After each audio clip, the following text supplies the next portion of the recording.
Hey, Hello, Rahubat, greetings. greetings. Greetings, caller. What's your name, where you calling from, and what's your question, please? It's Kerith Muir from Jamaica, Greetings, Rahubat. and greetings. And my question is, well, okay, I want to start off by saying that one of the times I was on the internet and I heard this story about this black man that he ended up in a accident and he went into a coma. And when he woke up out of that coma, he started speaking in Hebrew. And since he's American, he doesn't know, all his life he's never spoken Hebrew before. He didn't learn Hebrew, he didn't know Hebrew. But when he woke up out of this coma, somehow he started knowing how to speak Hebrew. So that makes me wonder, is it that somehow this man accessed memories from his past life? So maybe in a past life he spoke Hebrew? Am I right about that theory? Okay, like we don't have the source of the information and we don't really deal with theories, but I've also watched movies and documentaries where people have had, near death experiences and or hit their head and were able to from that have certain abilities and it from what they were saying is to do with them accessing part of their brain, which again we would only be speculating without knowing the actual facts of the situation, but which we don't really do in Wu-Sabat. But it's something that I've also come across in terms of like people putting out information. But of course, there are people who become what they call savants that the master has spoken about. Trying to remember which actual fact that is in. But yeah, but I would only be speculating on that particular case because I don't know and don't have the facts about what happened or whatever. But things can happen with you can yeah, like have brain injury and then you're able to gain certain abilities. That's all I can give you on that at the moment. So it is possible to access past lives memories. It is, yes, and you can even do that without having to go through an accident. It's called regression. When you it's hypnotic, it's called hypnotic regression. If you want to research hypnotic regression, that's a way by where they put you into a hypnotic state, and then you're able to recall and give information of your past lives and things you've already experienced in your past lives. Being that on average most people have had to reincarnate on average about 9,000 times. So hypnotic regression is a process where you can be hypnotized and then you relive or relay information of incidents that have has been stored in your subconscious and in your memory. You see, so yeah, that is something that is known to have occurred. So Okay, thank you. this normally happens when people get abducted, for example, like when people have abductions by extraterrestrials, they get a lot of time they make them to forget, and they show you, in like the movies like Men in Black, where they flash a light and erase your memory or parts of your memory, but then you know under hypnotic regression, people are able to relive and recall something that happened, and even in the movie called the Fourth Kind, that was what happened where you had the hypnotist that was actually working with people that were abducted to find out the true story of, you know, what actually happened to them.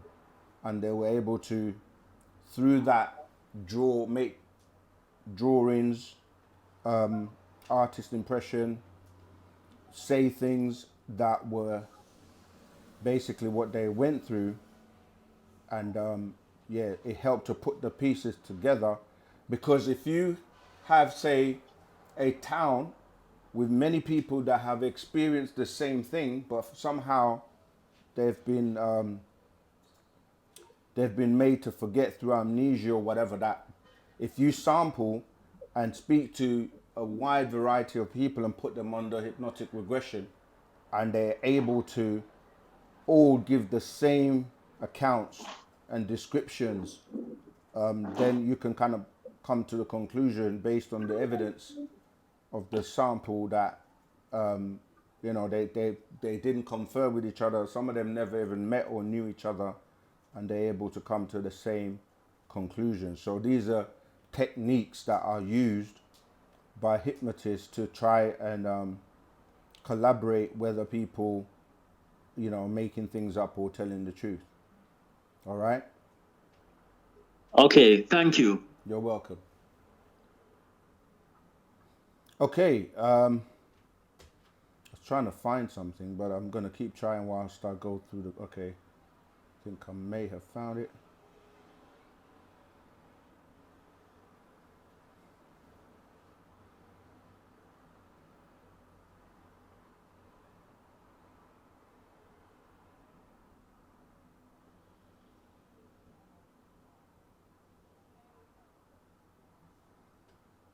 Okay, right, let's have a look at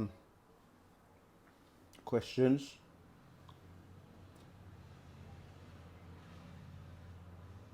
Okay, first question from Dosa. Do you all have jobs? Does this organization help people find jobs? Because Americans is not just about knowledge, it's about money. Yeah, a lot of the times I have to be so clear with people. When people ask questions, and when I'm saying this, I'm not directing it particularly at the person asking the question, but just in general. Like, the premise of saying something like, do you have jobs, or the last part where it says American is not just about knowledge, it's about money also. It's almost assuming like we're saying that it's not. When we as Sabians, Nuwapians we would never say, you know, that America is not about, it's not just about knowledge, it's also about money. Because that, to think that if we are that intelligent with having been groomed and taught by a master teacher who covers everything, it covers everything, that we would only be so naive to think that it's just about knowledge. So we Nuwapians are professionals in every field you can think about, right? And not just professionals, but and the word professionals is people that profess to know, but we actually put it into practice and put it into action. And we have, yes, we have jobs, we have careers, and we do help our own. This is what doing for self and kind is all about. And that's something that you will read consistently or hear consistently in our teachings, that we should do for self. We built communities and had everything self-sufficient.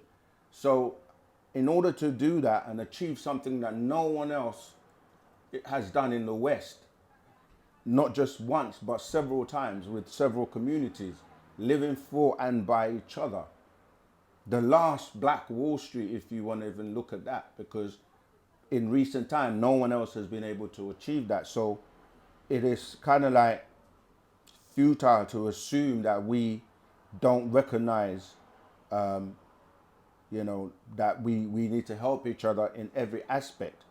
And we have the opportunity for those who want to be a part to submit their resume or CVs on our website when they join, so that we have every profession, every type of skill you can think about, we have it.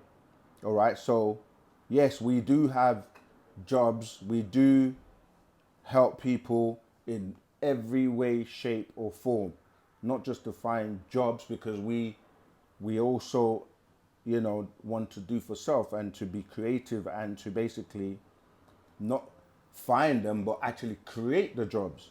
See, it's easy for people to rely on somebody else to give them a job or a handout, which job is an acronym for just over broke, because there is a limit to you trading your time for money. And if you work for yourself and create jobs for others, that there is no limit, there's no ceiling for what you can actually earn, because you're not an employee, you're rather an employer.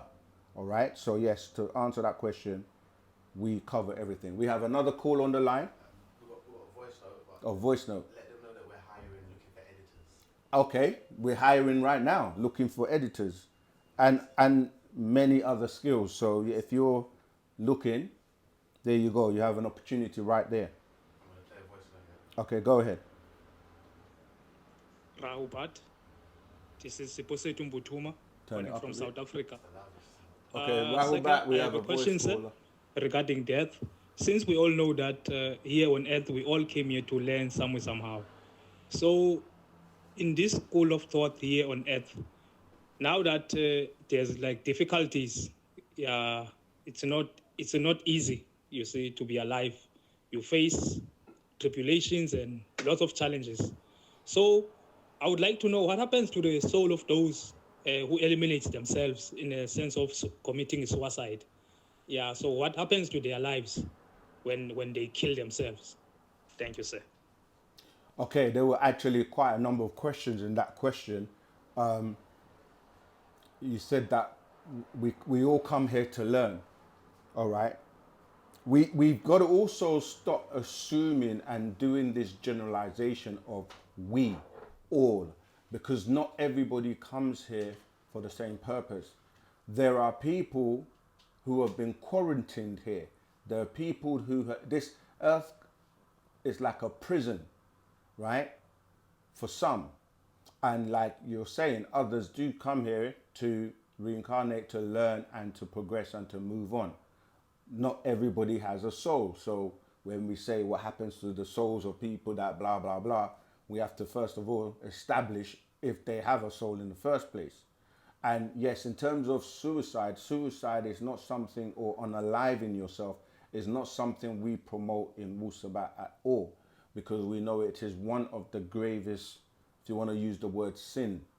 And it just means that you come back and you have to experience repetitions of what you've caused by way of that action, not just to yourself, but to others around you. So you have to, in a way, have to spend more time having to experience what that meant to the, let's say, the mother, the father, the child, the grandparents, the friends, the people that you being selfish to unalive yourself. It's not, you're not thinking about others, and the escape that you think is going to be what you're doing actually means that you can come back and experience even a worse, life than the one you had previously, which you had to complete and fulfill your purpose so that you can move on. So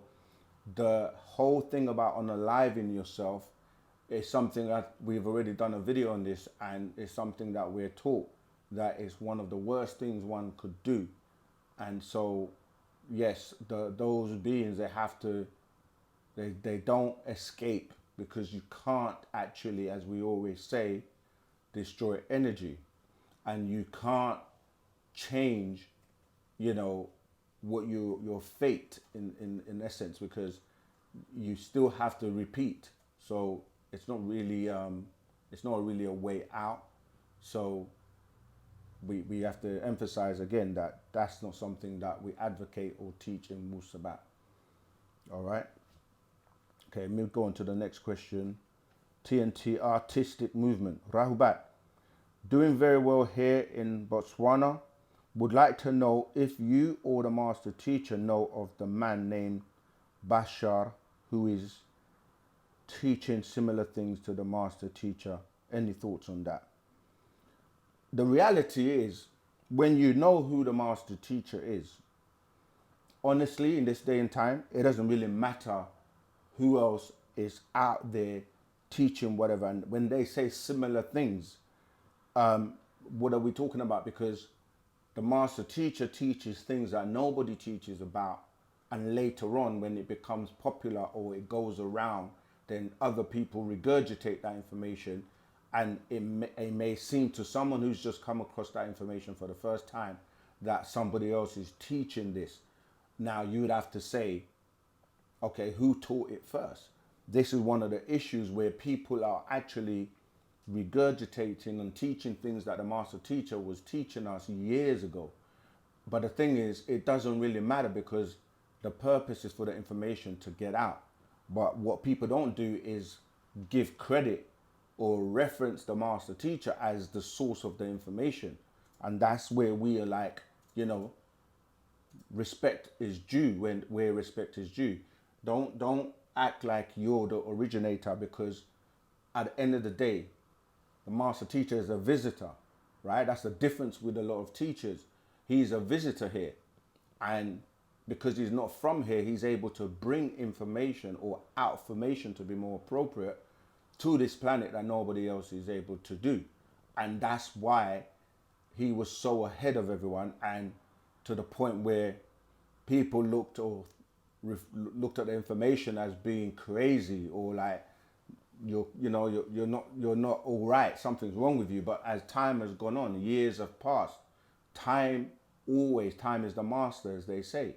And over time, he's proven himself to be right and exact with everything he has taught. And others are jumping on the bandwagon, and they're not always giving credit to him.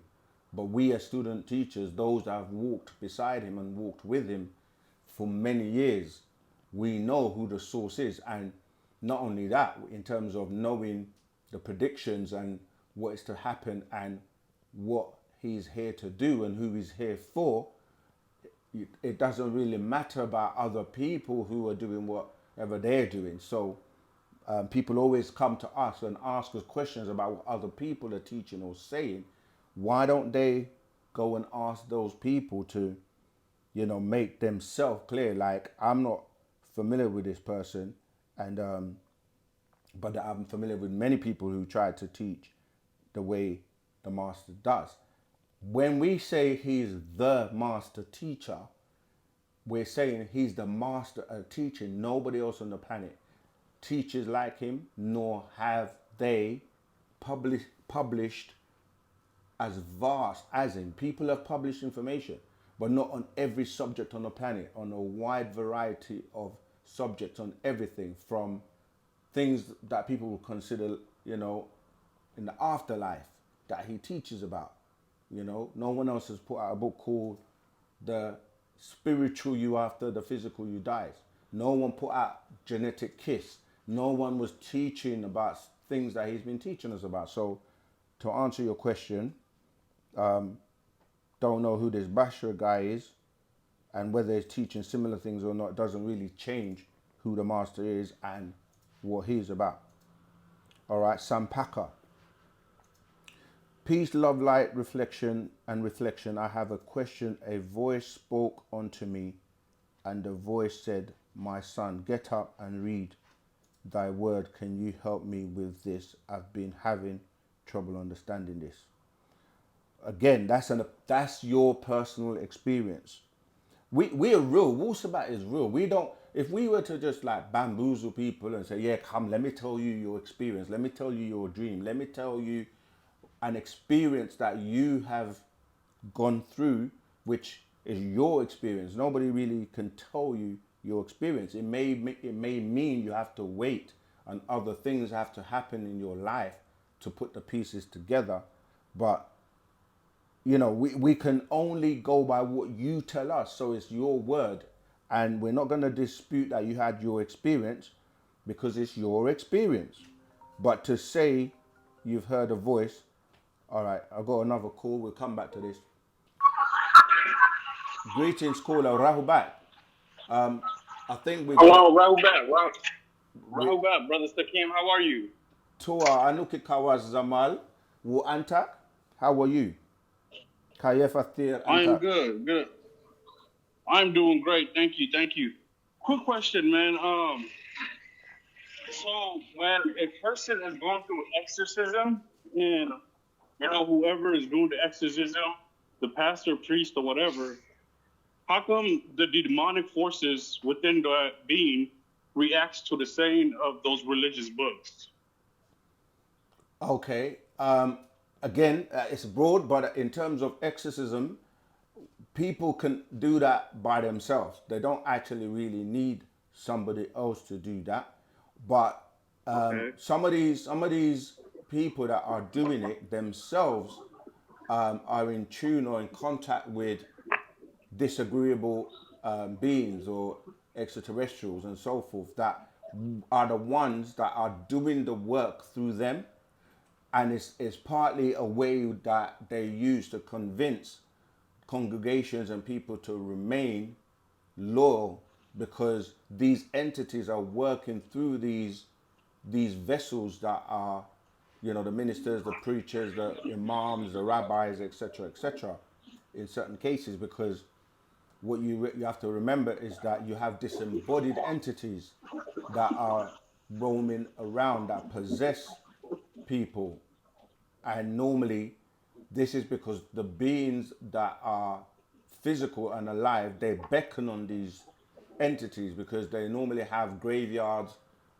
in the surroundings of a church, or so there are disembodied beings that are trapped here. This is what I was saying with the previous question, that not everyone is able to leave here. Some beings are trapped and quarantined here, and they can only remain here. So they would then possess people, and these are the people that are doing the exorcism. They're able to use the help or the powers that are being utilized through them by these other entities. These entities, they can actually appear in your dreams. They can influence you. This is why people will swear, and they can take on a form.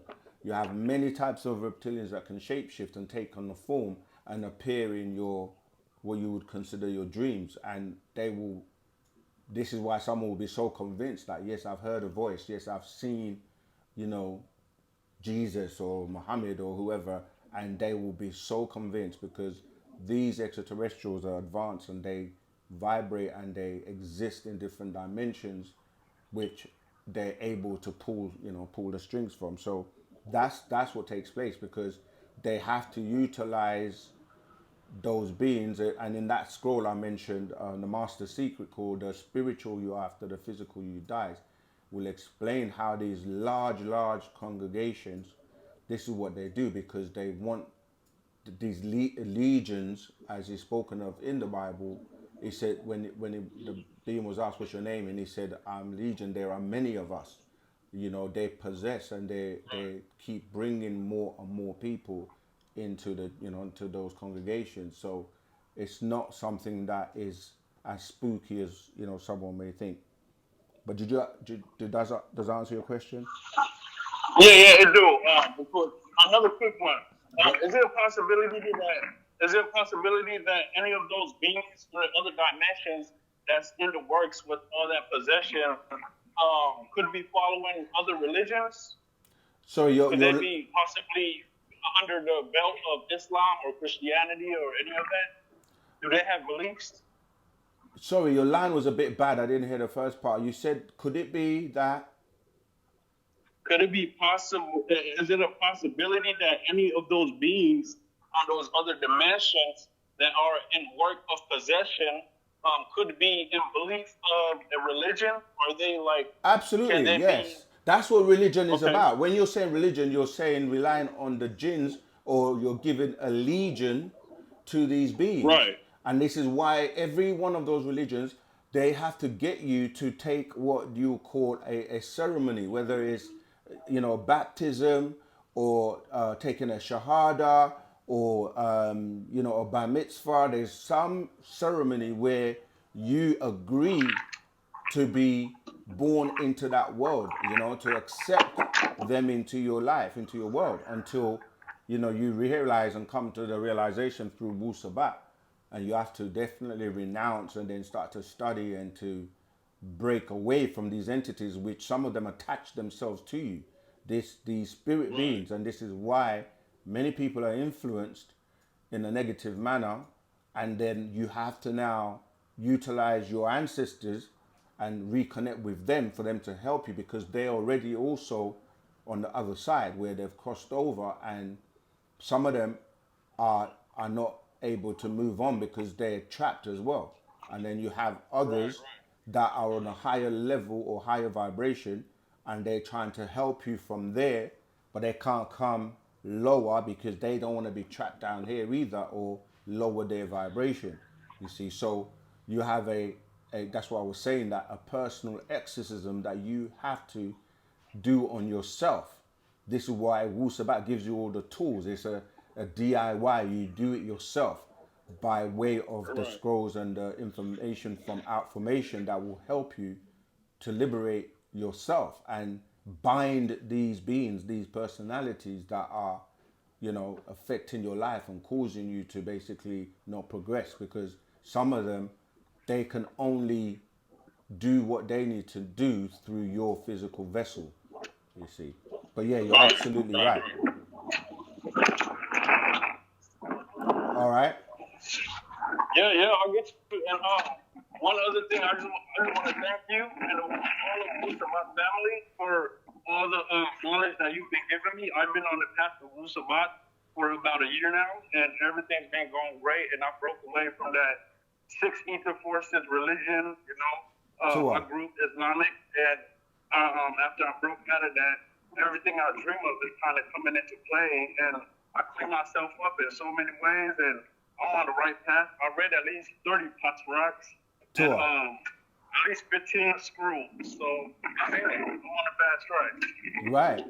And that's a very good point that you've made, because a lot of times people will ask us questions like, oh, you guys, why do you keep quoting the Bible and the Quran and speaking about religions? Because we keep saying people are trapped in these religions, and our job is to get them out, to save them, to take them back from being, giving their energies and their powers to these disagreeable forces that are parading themselves as, God's angels, etc., etc. So it's good when people actually like yourself, like that's like a testimony, been following Wu-Sabat for a year.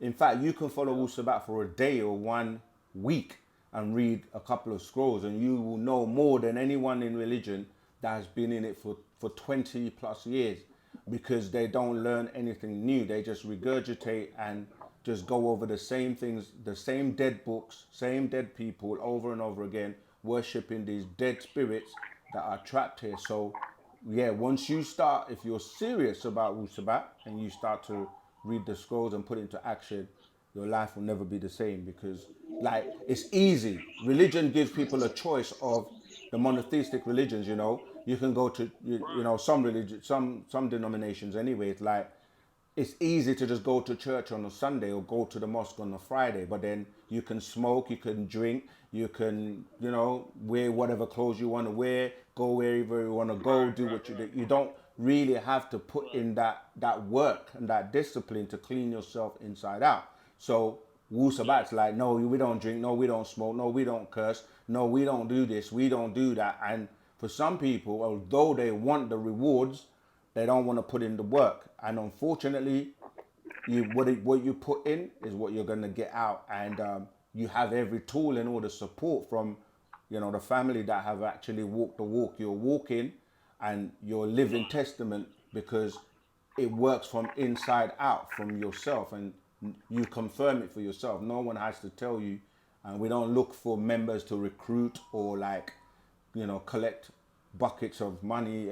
Now people are saying that they have cash points and card machines in churches and mosques and things like that. So you know for yourself that it's real. But yeah, I appreciate love your words and your comment, your kind words, Yeah, and letting us for know. sure, for Tour. sure. And I just want to say to all the listeners that's on the same track, put everything into action, y'all. It's real. It's worked for me.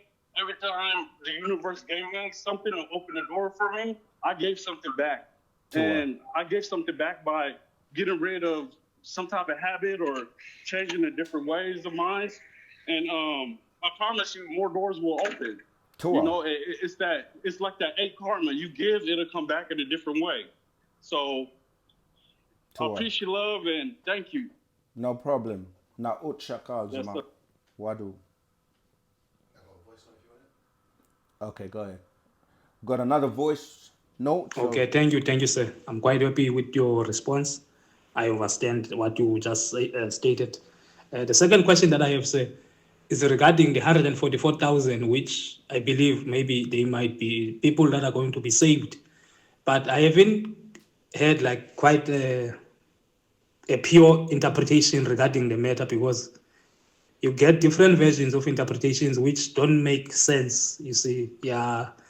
Hence, I said on the previous, on I think it was episode 37, where I said that the Revelation is a book where it has to reveal things, but you'll find out most of things in the Revelation are written in riddles, parables, where you have to, where one has to use their sense of knowledge hidden. There's lots of hidden secrets in that book, so it needs a lot of interpretation. So since I the one who believes most or believe more on OSM, yeah, everything has been proven factual and with truth. So I would like an interpretations, pure interpretation there on the 144,000.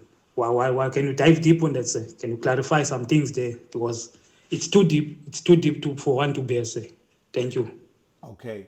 Right. So in terms of the book of Revelations, as the brother is asking, years ago, this is why we always have to show respect upon the Babyanun, the master teacher, Dr. Malachi Z.K. York. Because when he was breaking down the book of Revelations, word for word, from the beginning to the end, and has published books strictly on the book of Revelation. In fact, I have 3 of the books, one of the smaller scrolls where he breaks down the book of Revelation, even the ones that were in the big kind of like near A4 size with the blue and the white writing on the book of Revelations. And back then, nobody was touching the book of Revelations because they were scared of it. They referred to it as the Apocrypha, or, the book that of prophecy.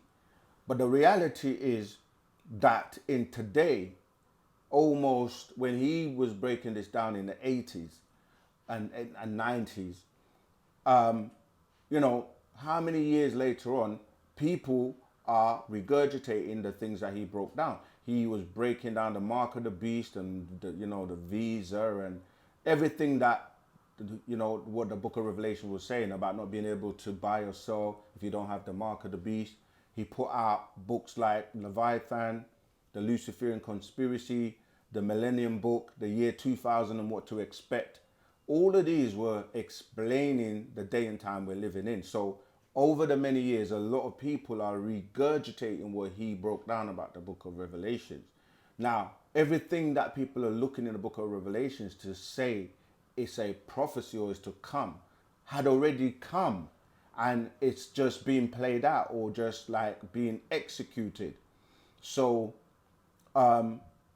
it's not that deep anymore because he already explained it and broke it down. Now, when you get to the 144,000, he explained to us that different people will try to explain that and come from their perspective. And a lot of the books that people are reading in the monotheistic religions are either literal, either allegorical, or symbolic, or a combination of the 2 or 3.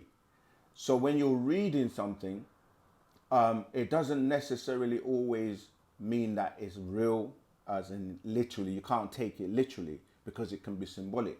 And when you look at that 144, as we teach as 9 ether beings, you look at the number 9. You add 1 plus 4 plus 4 is the number 9. And it gives you 9 ether. And it's dealing with the amount of people that were on the craft, because the Nibiru craft, that's how many passengers it manned at the time. But the 9 is symbolic of 9 ether, and is also symbolic of the characteristics of the people that are the 9 species of the Nagarnadu, or the Negroid, right? That is speaking about a rapture for all those people that will be able to make it and be taken on a craft to receive their barythry gland and be groomed, right, to come back as teachers or be given certain special powers or receiving back their higher senses, intuition, telepathy, clairvoyance, and psychometry by way of the reinsertion of the barythry gland. Now, you have other people that also, because you remember there's always two sides, like we say agreeable, disagreeable, or Yah and Way, or cherubim and seraphim, agreeable, disagreeable.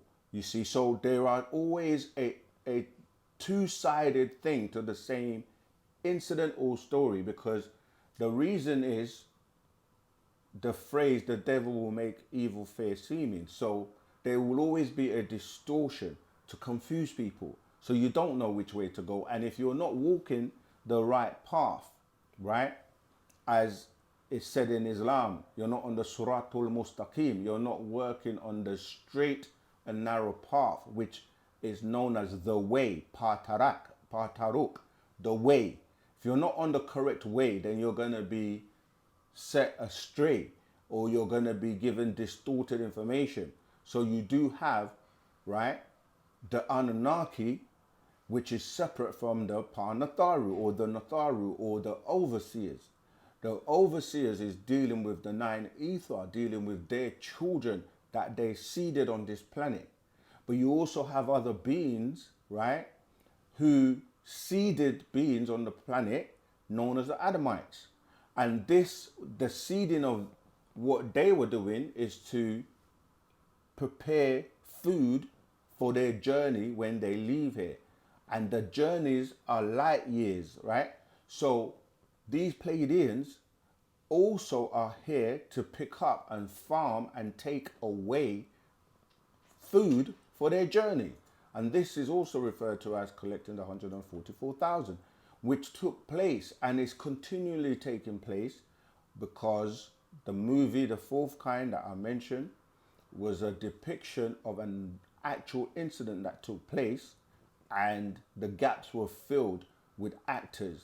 It took place in Nome, Alaska, which is dark, 6 months in the year. So during that time, a lot of these abductions were taking place and real incidents took place. And this is where that movie was made from, with real footage. And then the gaps are filled in by actors and actresses. So yes, there is a distortion. Depending on who's talking about the 144,000, you're going to get the actual fact, the real true story of what's happening from beings that have come back from the future, our future, to help and guide us and tell us. Now, they can't really interfere with humanity's development or progression. What they have done is sent guides throughout time to prepare you for this time that we're in the new sun cycle, where we are becoming more aware of our consciousness. And this is called the dimensional shift. It's called the Aquarian age. It's called the sun cycle. It's called the golden cycle. It's called many things, because this is something that was predicted to come, which is after the 24,000 years, or the new renewal, or the new cycle of 24,000 years. And this is what the master teacher has been teaching and preparing us for. And this came in fully in the year 2000 AD. So whether people accept or like it or not, natural nature is evolving and changing, and that is bringing different energies to the planet. Those who are ready have been preparing, have been living what most would call a righteous life or living right, are gonna be raising their vibration and their consciousness, so this new energy will trigger and spark them off, and they get activated, and then they start to live, and all of this stuff is like, wow, I need to know the truth. You know, I've been under a veil, I've been bamboozled, I've been given wrong information or misinformation to the point where I don't know who I am, I don't know where I came from, I don't know where I'm going, I don't know what to eat, I don't know anything apart from what I've been programmed with. And now those who are waking up are reprogramming their DNA by the things you do. So yes, the 144,000 is those pure souls, those that are real, those that want to put in the work. I said before that some people, they're just like a dip me in water religion, and you're born again and someone else is going to, you know, come and save you and save, you know, someone saving your sins, and now you're going to heaven, which is some fictitious story that you have no way of proving until you start to delve in and go, okay, let's actually dissect this, let's break this down. Who's coming, why they're coming, where they're coming from, and what are they going to do when they get here, what are they going to look like, where they're going to take me. And when you go into these stories, you break them to pieces and you just realize it's a fairy tale. The reality or the real story is you have to wake up from the slumber, from the sleep. We call the spell of Leviathan, the sixth ether spell, that has you believing in all types of fairy tales without facts, without proof. And when you wake up, it's just so obvious. Just so obvious. You're like, wow, I didn't see that before. Yeah, because you were asleep. You see? Like, you believe that there are entities or beings called gods, Allah, Yahweh, this, that, and they are in the place you call heaven. And then someone comes along and goes, no, you're talking about extraterrestrials. Now, that's like, whoo, what do you mean extraterrestrials? Little green men, aliens? Then you break it down. What is an extraterrestrial? Where are these beings if they're not on Earth? Heaven? Okay, let's go to the Bible and research where it says and talks about heaven. You get names of places. Oranos in Greek, which is Orion. Pleiades, Arcturus. You see, you can find all these quotes. Job 9:9, Amos 5:8. Go to Revelation 21, read the books of Daniel, read the books of Ezekiel. It's all about extraterrestrial beings that have been coming and going for thousands of years. The most predominant story that most people are familiar with is the Anunnaki story, which is dealing with a being called Anu and his family. His two sons, Enlil and Enki. They're called different names in different cultures. Nunamnir, yeah, or Nudimud, right? This is just another name for Enki and Enlil. Yahweh, Baal, you know, these are names that you read in the Bible, but they're talking about Enlil and Enki. And then their family, Erishkigal, Nagal, you know, they were carrying out experiments and doing certain things, creating a Lulu Amilu in the language, which means primitive worker to do the work. They put their DNA and genetics into creating these beings to do the work. You have other types of extraterrestrials that have come from different places later on. Now, mind you, this was before, this was after the original beings to come to this planet and see this planet, the Natharu, which most people don't know about. We as Sabians and the Nuwapians are the first one that started to talk about the Natharu. Everybody else is talking about Anunnaki. And the master teacher taught us about the Anunnaki stories way before anybody else was. And he was the one that pointed out, go and read Zachariah Sitchin's books, Genesis Revisited, you know, there were so many books, but he was only doing that to say, look, because you lot think I'm crazy, everything I come and I teach about that you're not familiar with, because you've been bamboozled and under the spell, you think I'm crazy. When he was speaking about Shambhala and Agartha, the cities within the earth, speaking about 3-parent births, talking about risk, a tri-solar system, talking about so many things that at that time nobody was speaking about. but he still gave us references so that we can go and check it out. Because most people, they don't want to accept who he is. Reality, they don't want to accept who he is because of the color of his skin. Because if he was teaching what he's been teaching, the high sciences that we break down, dealing with nine ether and so forth, and he was, you know, of a different race, he will be received. And this is the reality. So what we're basically saying is there's the right knowledge, the right wisdom, and the right understanding by the most prolific writer, the reincarnation of Tahuti, who they call in you know, Greek Thoth. He's here and he's been teaching, proved it by the works. And you either listen to him or you don't. Either way, this is happening. This transformation is happening. People are feeling it from inside out, and it's working once you put it to work. If you don't think it works, it's not going to work for you. You know, it's down to you. Read, study, apply, and you will see for yourself. It's transformation time, man. It's alignment time. You've got to align yourself to make it. All right, so let's move on to the next question. Yeah, I covered that. I was on Sam Packer's question. Peace, love, light, and reflection. I have a question. Oh yeah, about the voice. I already covered that. But yeah, it's your experience. You can hear voices in your head because you do have a radio. It's a transmission, and you can receive and you can send. And you can hear voices that are projected to you by these beings.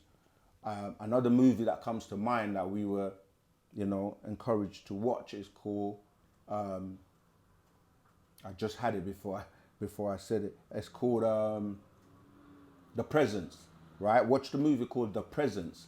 And it explains to you how these entities whisper in your ear. They're right there, just in a different dimension or realm that you can't manifest or see unless you're highly spiritual and you can, you know, see interdimensionally. Some people can. They open up, you know, their third eye and they're able to see things, but you need control over it. People want to be able to do certain things, like open their third eye and do certain things. But if you don't know what comes with that, like you open it, but you don't know how to shut it down, and then you can't deal with what you see every day. At that point, you're regretting it, you see? So you need to know how to control and deal with these powers. It's not just having the power. It's like, can you use it? Do you know how to turn it off? People may want to have telepathy, the ability to communicate from mind to mind, all right? Now you're able to do that. You're hearing a million voices of different people every day.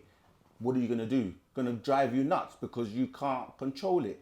So you have to be taught by one who knows, a spiritual master, that, okay, you have this power. Some people are just empaths and they can't deal with the energy of the vibrations of what they pick up from people around them. Because to be honest, a lot of people are very negative in the way they think and the things they do and the energy field that they have, known as their aura. So when you're around them now, you're in pain because you can't cope with it.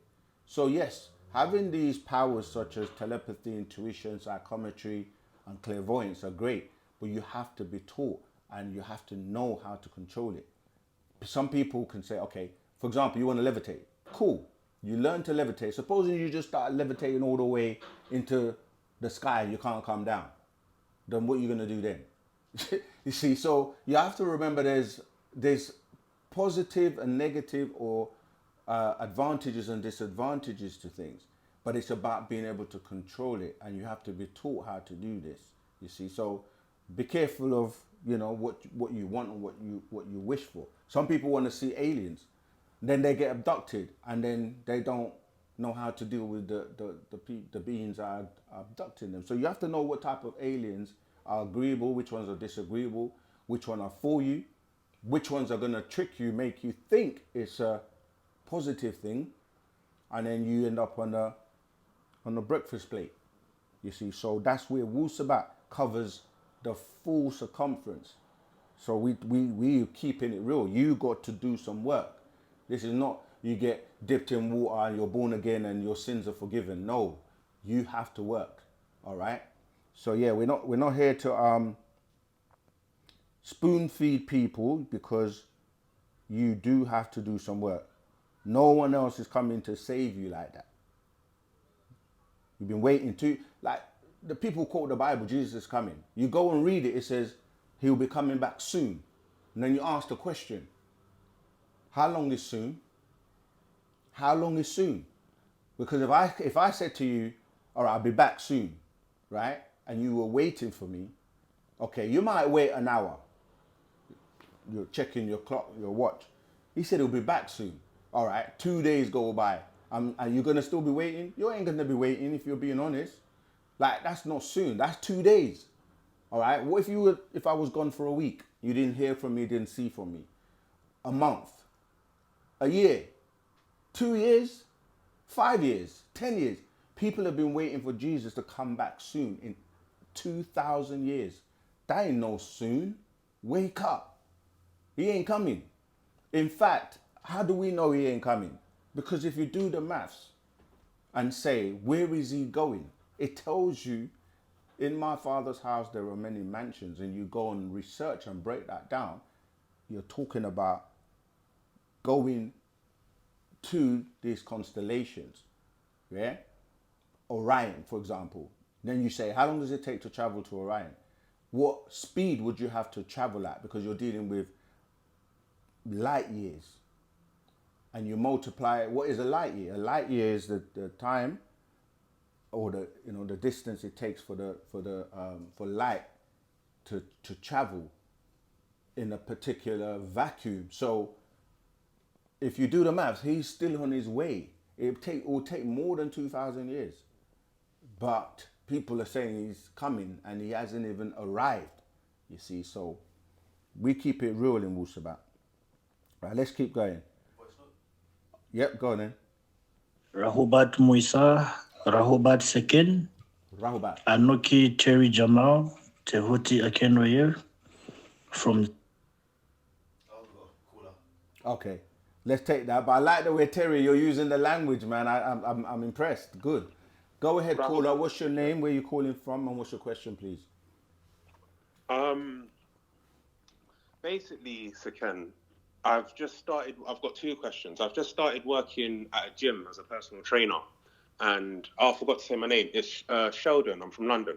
Tua. Tua. Yeah, I just started working in this gym as a personal trainer. I've come to realize that there's always music playing, this electronic music. And I'm wondering, I'm not listening to certain music in my headphones anymore, but I'm at work surrounded by that sort of music all day. And also during spin classes that I like to take part in, and some of the group classes that I like to run, I like to do a group class of rock music, because I feel it really motivates me to motivate the members to do better. And also the music in the spin classes, it does motivate me to pedal the bike harder. But at the same time, I know I'm not supposed to be ingesting these tones and frequencies. So am I supposed to get a new job? I'm not quite sure. It's not in my headphones and I'm not actively listening to it. But no, I hear you. I'm not sure. I got you. So with Wu-Sabat, this is what we're trying to say to people. We're normal. Like, we have to be able to be in a situation. So I'm echoing back on your phone, Sheldon. Like, if you find yourself in a situation that you have no control over, yes, you could change your job if you wanted to. But if you can't and you're in that position, then you have to look at what we call psychic defense, self-psychic defense.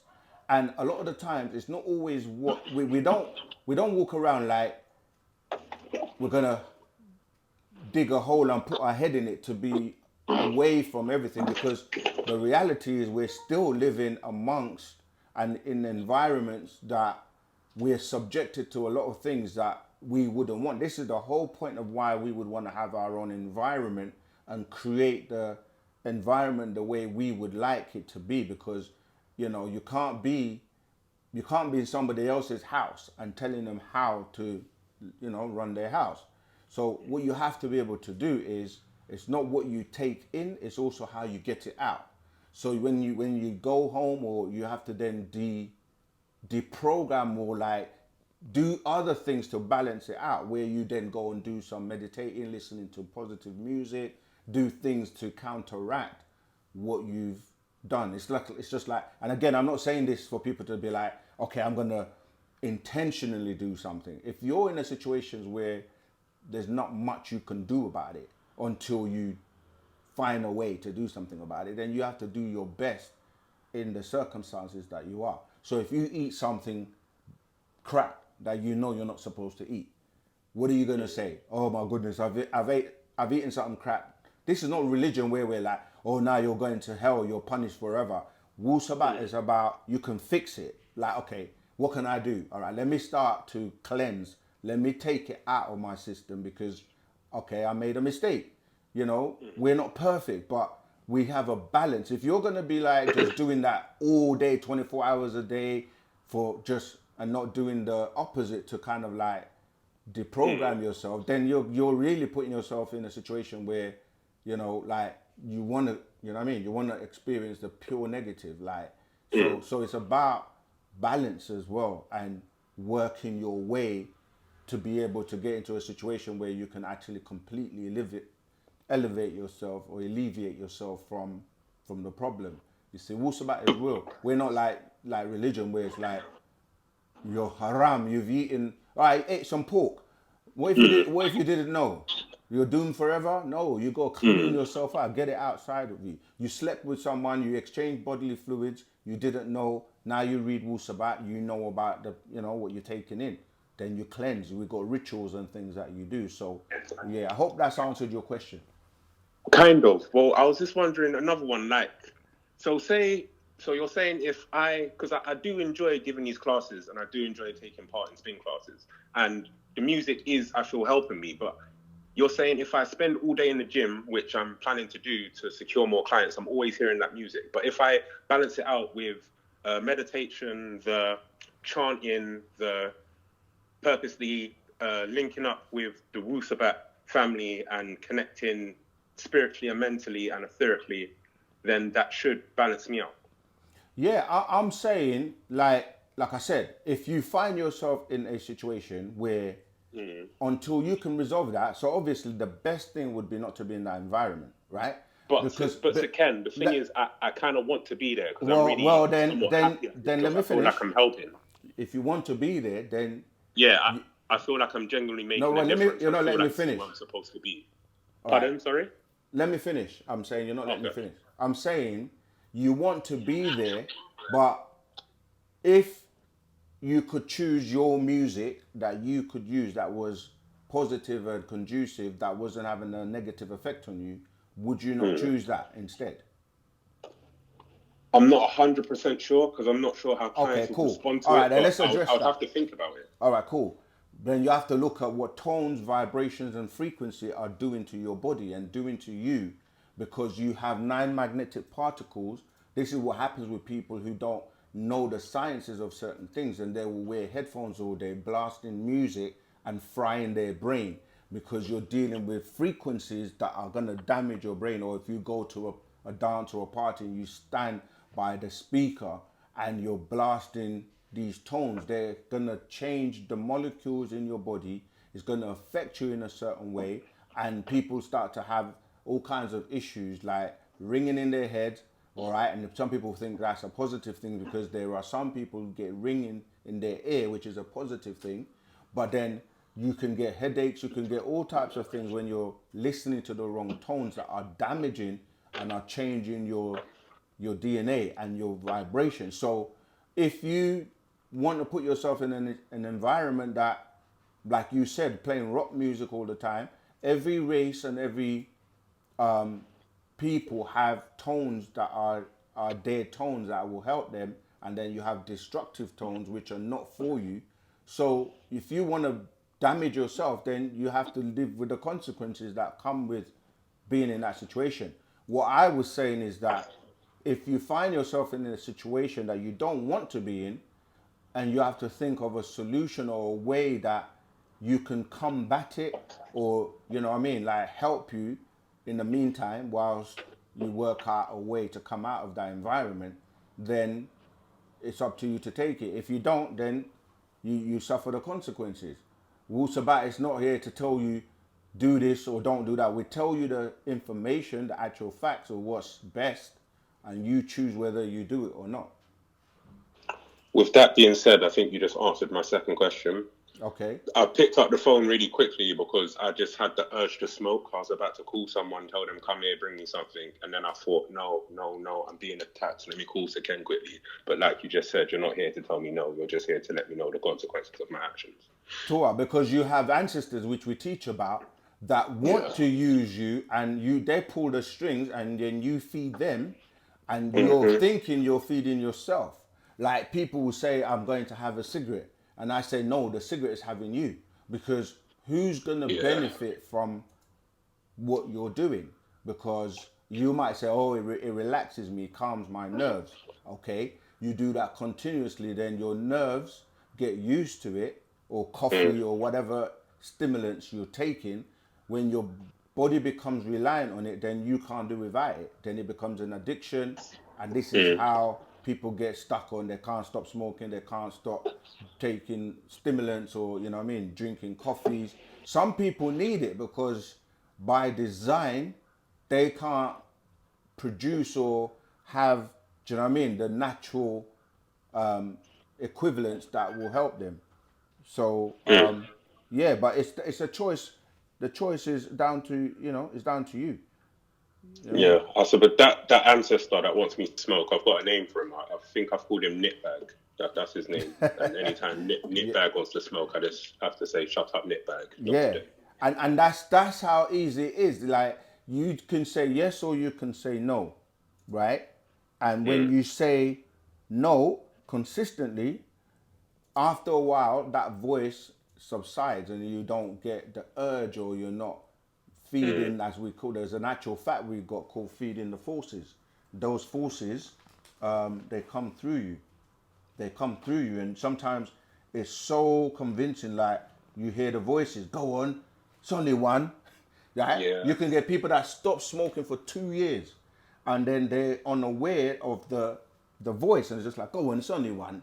It's only one, you can get over one. Then that one is the one that takes them right back into the cycle. And I hear people say, you know what, I gave up for 2 years, boy, and I still went back into it because you haven't overcome it. That's why when we say right knowledge, right wisdom, and right overstanding, the right knowledge is, okay, you're doing the right thing. This is the right information. The wisdom is you choosing, right? You choose right or wrong based on wisdom. Like, okay, that's not good for you, so you're not going to do it. But the overstanding, you hear the word over. When you're over something, you're completely over it. No matter how you're tempted, no matter what situation you're put in, you just don't have the urge or the need for it anymore. So you're over it. You hear, that's what we say, you're over it. You're over it. It's not over you, where you're under it and you're dealing with understanding.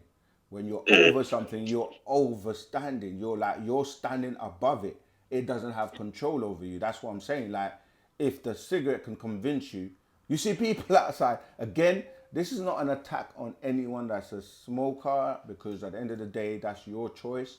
But we know that's a stimulant. We know that it's not good for you. But you see people, it's so cold and they're outside going like, really trying to pull hard at this cigarette, and it's like, it becomes an addiction, So, yeah, we know what's right, we know what's wrong. You got to choose wisely and do what you think is best for you. But then remember, every action has an equal opposite reaction. All right? Yeah. All right. I appreciate, love your call. Until the next time. Okay. Tua. Wadu. Okay, so oh yeah. Let's go back to Terry. You might have to rewind. Rahubat Muisa, Rahubat Sekin, Rahubat Jamal. Anuki Terry Jamal, Tehuti Akenroyer from Zambia. So I have a question regarding vibration, because I was looking at it. Most of the classes I've attended, there's always an emphasis that we need to raise our vibration. We need to raise ourselves. No phone call. Is there a phone call? Yeah. All right, we've been interrupted by another phone call. Greetings, caller. Rahubat, what's your name? Where you calling from? And what's your question, please? Okay, well, back. My name is Stephen. I've phoned up before, Torah. and I did. So basically, it's to do with the mycelium network. Yeah, and from my understanding, yeah, that it's Mother Nature. So the mycelium eats rock, and then it poos out soil. Do you agree with that? I'm waiting for the question. Okay, yeah. So the question is basically, like, I hear about the master teacher. I've been watching your programs for quite some time, but Torah. they never discuss the importance of the mycelium network and us as human beings and just species in this cosmos. And like, from my understanding, the mycelium network is in most movies. Yeah, it speaks on it metaphorically, and it's like one of the biggest things. Do you know what I'm saying? So yeah, that's kind of like my question. Like, how come the mycelium network is not explored? Because if the master teacher deals with 720 degrees worth of knowledge, yeah, how is the mycelium mushrooms not in this knowledge? Do you know what I'm saying? Does that make sense? Torah, may I answer now? Yeah, please. Thank you. Okay. Bye. You're saying he's never spoken about it, but that's not actually true. Yes, cool. Because if you read the scrolls called physical ethers, right, or natural ether energy, right? These are master secrets, or actual fact, I can't remember. But yeah, we you know, when I do the lives, I don't really want to go into the books because we've got so many questions I want to get through. But physical ethers, natural ether energy, speaks about it, and just because you're not seeing the specific word, mycelium, like you're talking about, doesn't mean it's not addressed. Because when you're dealing with natural ether energy or nine ether is the combination of all existing gases which are conscious, right? When you say something is conscious, it means it's aware, it knows what it's doing, it has intelligence. Conscious and conscience, which is when you put it all together. So it is addressed by way of natural ether energy and physical ethers. All right. So now, just because you feel or accept, like, okay, because when you're dealing with a chain reaction or the life cycle of things, everything, right, in nature is like a cycle. So as you're saying, you may eat, and then, or if we look at the animal kingdom, you have, you know, let's say the air we breathe, the sunlight, which comes from the trees, which are giving off, you know, the oxygen or natural nature.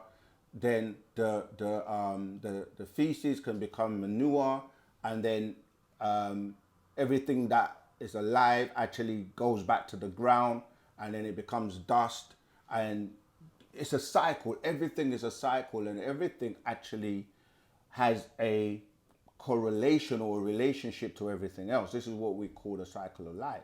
However, there are disagreeable things that will have a disagreeable or a negative effect on you, and there are things that will give you a positive effect. Some people just want to do what they want to do. They want to smoke, they want to smoke weed, they want to drink alcohol, they want to take mushrooms, psychedelics. What all of that is to try and induce what you already have naturally and what you can do naturally. You may not know how to do it naturally, or you may feel like you can't do it naturally, but you can. So you would also maybe argue that it is natural, because people will say, yeah man, weed is herb, it's a natural thing. Yeah, but in what state and in what form do you consume it where it's still maintaining its natural state? That's a difference from actually adding chemicals to it. Because when you add different things to something, you're changing, it's not just pure anymore, right? So you're going to say, okay, herb is natural, but then you put it in a Rizzler paper, you put tobacco in it, and then you strike fire and a light to it, then you take smoke into your lungs, and you're convincing yourself that you're holding the meds, and meds meaning meditation, when really you need medication, because now you're actually affecting the higher being, which is you, in terms of dealing with, like we say, where you're now getting intoxicants that are going to affect your brain and affect your cerebellum and affect that part of you which is for connection with a higher consciousness, which actually becomes like a drug. And even going back to the gym thing, people are in the gym and they get so into the not just the adrenaline, but yeah, the adrenaline itself becomes a drug. Some people are addicted to going to the gym, like they have to go to the gym because the testosterone and that they basically start to create too much, because now it's imbalanced and they now need that rush. They have to constantly do it over and over again. So I'm basically saying, going back to your question, brother, if the master teacher tells us, as a being, like you said, a 720-degree being who has mastered the physical and the spiritual, and he's here to guide us and show us what's the best way to achieve being a supreme being, we listen. Those of us who want to listen. Those who don't want to listen, don't listen. Do what you want to do. But, some people want to try and say, oh, because I do it, or because this person says we should do it, then we're going to do it. But we follow the Lamb. We follow the Lamb wherever he goes. We know who the man of the hour is. And we're not trying to force him on anyone. You either know or you don't know. You do or you don't do. Like, we don't have to really break down and explain ourselves to others, because Wu-Sabat is in a class of its own. Wu-Sabat is a culture that those who want to listen will listen and do what they need to do. Those who don't want to do, don't. But don't make excuses or try and convince other people to do what you do, because that's your choice. Those choices are down to us. We have a book. We have a patarak called The Decision, right? There's no subject you can really come up with that the master hasn't broken down or spoke about. Maybe not in the specific language or the way you would like it addressed, but that's what makes him who he is, why he's able to give information that's unique. And Wu-Sabat is here for everyone, for those who want to listen. But let's go back to the Terry's question. Was it Terry? Yeah. Hubert Muisa, Rahobat Seken, Anoki Terry Jamal, Tehuti Akenroye from Zambia. So I have a question regarding vibration, because I was looking at it, most of the classes I've attended, there's always an emphasis that we need to raise our vibration. We need to raise ourselves. So my question is there a standard measurement or a cutoff point which we need to raise ourselves to? In short, how do we measure that we've raised our vibrations? Is there a standard way to measure? Or is there a way of knowing that we've raised our vibrations to a certain degree? Tautak. Okay. Right. So when you're dealing with vibration, it fluctuates, right? Because if you look at a vibration or waveform, it fluctuates, goes up and down, right? This is why the way to know is the results that you're getting. And the measurement is 9 ether. In our book, Fast Track Your Spiritual and Conscious Journey, if you look on page 137, for those who are doing the online course, look at the section that has Appendix 6, 9 levels in this universe. That's on page 137 for those who have the physical book. This diagram is so important because it shows you your being on the right hand side with the the 7 chakras that most people are familiar with, plus the 2 above your head. And if you look at on the left hand side, you have a scale from 0 to 9 in the yellow, and then it goes down the bottom to the right, where from the 0 you go to the right and you have hydrogen, helium, right? And then you continue with, you know, lithium, beryllium, etc., the elements, which obviously the noble gases. Look at the periodic table. But the point, if you study this diagram properly, it's going to answer that question that you're asking about how do you measure. So the lower, going from 0, 1, 2, 3, you're going up. That's slow vibrations, right? Meaning that as you come down from 9 ether, you're slowing the vibration. As you go up to 9 ether, and 9 ether, remember I already explained, is the combination of all gases, conscious and science, right? So there's different levels of 9. So it's like 9 to the 9th power of 9. So there's always, you get to 9, then it starts again. So it's a cycle, but it's cycling as it's going up in vibration. So then that will give you ether. So you're coming from ether 9, ether 8, ether 6, ether 5, ether 4, ether 3, ether 1, to then you come onto this side where you go into the hydrogen, helium, coming down to the physical. Now, the higher your vibration, the higher senses your, because you can see the columns. You've got the ether column, you've got the beings, right? So the beings that are vibrating at the highest are supreme beings. And you are a supreme being that has fallen down. So when we go from the top down, when you're dealing with your senses, as I've mentioned, those higher senses, the 4, because you only really have 1 when you're in the lower vibrations, when you're looking at from like 6 ether downwards, right? Where we say we have 5 senses, but it's really hear, see, smell, taste, touch. All of those are really touch or perception or awareness, the way you know you exist. Like, for example, you can pinch yourself and feel it and know that you exist. But as you go up, then you go into the ability to get back your higher senses, such as psychometry, intuition, telepathy, clairvoyance. So supreme beings, then you come down now in terms of beings. This is where a lot of people use words and they're not aware that the words you're using, right? Because you might say, I'm a man, for example. Now let me go from the top. You come from supreme being to being a being, to being a human being, to being a human, to being a man. And then underneath that you have mankind, a kind of a man. That's what you're saying when you say mankind. Down to being like a mammal. Then you can go down even lower to being a beast, to being a demon. So when people say, oh, we're just human, what you're really saying is a level of a being that is a composition of the creative force of will, which is who, and then becoming man. So you go who, man.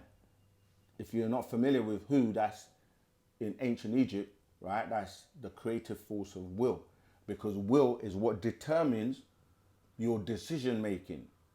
And will is undecided until you make it vague, which means that it's now like, it's not clear, or you make it vivid, meaning you know exactly what you want and what you're saying. So you can come down from that etheric realm, and as you're coming down, when you get to mankind, or that when you're a man, what connects you to these higher realms is the mental, okay? You can hear the word the mental, where it deals with the mind, the creativity, 6 ether, right? Because you're limited to 6 due to, or 6 ether beings are only limited to 6. And that was due to their mixing with animals. This is in the DNA, because the Human Genome Project has made it possible for each, gene the genes that you're made up of, and the cells, you have over like 24 trillion cells, right? To be able to decipher and break down. Yeah, I did another one-to-one with Neville that's coming out. You guys look forward to that. But we were explaining how to break you down into be able to study every single cell, or be able to study your components in terms of your DNA, because you have your, you know, the double helix, and then you have the code, you know, ACGT, that you can put together, and the different combinations. But what I'm basically saying is that they've studied the DNA of everyone on the planet and found that, you know, Adamites are mixed with porcines and the simians, and porcine, simians, and what's the other one? Anyone that's been studying and paying attention. What I say? Canine, simians, and I've said three? You didn't say canine before. Okay, canine. All right, so that's the three. And that's why they can't go further. And the beings that are supreme beings, some of them, this is the beings like we give you some, like the Riskians, or Mutzdarku, right? The Riskians, or those of who are Riskians. They are supreme beings at the highest level of nine ether. And they can come down and meet you, or your ancestors who have crossed over are now on the side of ether where they can still communicate with you, but they can't come back down because they risk being trapped here or coming down here. So to answer your question, the lowest is dealing with the physical, the material. This is where you deal with time, matter, temperature, your skin suit. You need the skin suit for locomotion to move around. But as you go further, you start to deal with spirituality. You start to deal with your vital being, your spirit being. This is where we talk about your personality, right? The food you eat, because the food gives you nutrition, where nutrition is in what we call force. What is it called? The plane of force, right? And then air, water, all of these have variations in terms of their density. And then you move up, then you start to deal with the soul. Now the soul is where it's connecting you to these higher vibrations. And this is where they deal with your astral body, where you can astral project, yeah? And you have a connection to your oversoul. These are like the we call them your parents, or your etheric parents, yeah? This deals with all that. This is where you're starting to deal with your aura, the emotional you, dealing with what people call heaven, but it's really haven, which is really etheric atoms. Because as I said, when you're dealing with ether, physical ethers, or as I said, natural ether energy, you're starting to deal with states of vibrations that are higher than the ones that are below.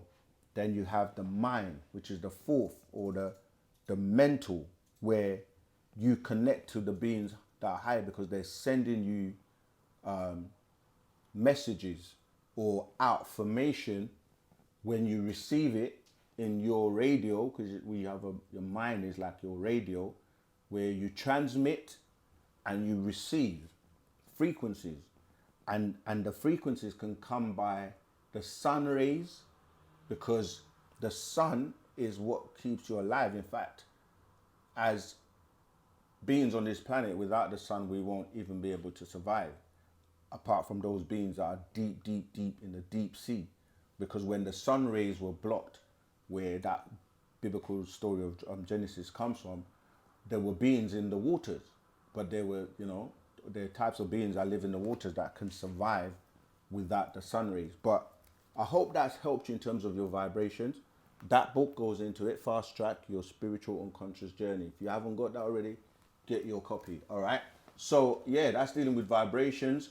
And when you look at sound and tones, that's going back to even Sheldon's question, where you listen to certain tones, they're going to be damaging to your being, because you have to remember that you're composed of different parts, and it might not affect you physically, but it can affect your soul, or your spiritual being, or your mental being. Next minute you have mental issues and you don't know why, but you've been listening to these frequencies that are damaging your mind. All right. New voice note. Gosh. Okay, let's go for it. Botswana in the house. Rahubat second. Rahubat. I'd like to ask, how does one find their purpose? If there's a guideline, please may you kindly let us know. Thank you. Tua. You have an individual purpose and you have a collective purpose. Wu-Sabat will help you find your purpose, because up until you come across Wu-Sabat, this is kind of how people have been trapped by the programming. Because most people think, or have been reduced to thinking, their purpose is literally to go to work and deal with the basic carnal desires, which is buy food, material things, buy food, eat, go to sleep, get the clothes you want to wear, get a car, maybe a house, material things, and that's it. That's your purpose. You do this over and over and over again until maybe go on a few holidays, and then that's it. At maybe 60, 70 years old, not realizing that you have a higher purpose. Your real being is here to grow and to learn, to master the physical plane. I just gave you those realms, right? We use the word plane and realm synonymously, but actually you have realms, and then the different variations is what we're calling the planes, okay? So sometimes we might just say the material plane, but the material plane would also be within that, what we're calling the physical realm. So you're here to master these realms, to move on to the next realm, and the next, and the next, as you work your way up to the 9 levels, or ether 9, or 9 ether, which then continues on for you to return back to what we call Pa'ot, or the all expanding, all right, or all. Now, that's the purpose for your soul, if you have a soul. And if you don't have a soul, you're still energy, but just on a lower ether or lower vibration.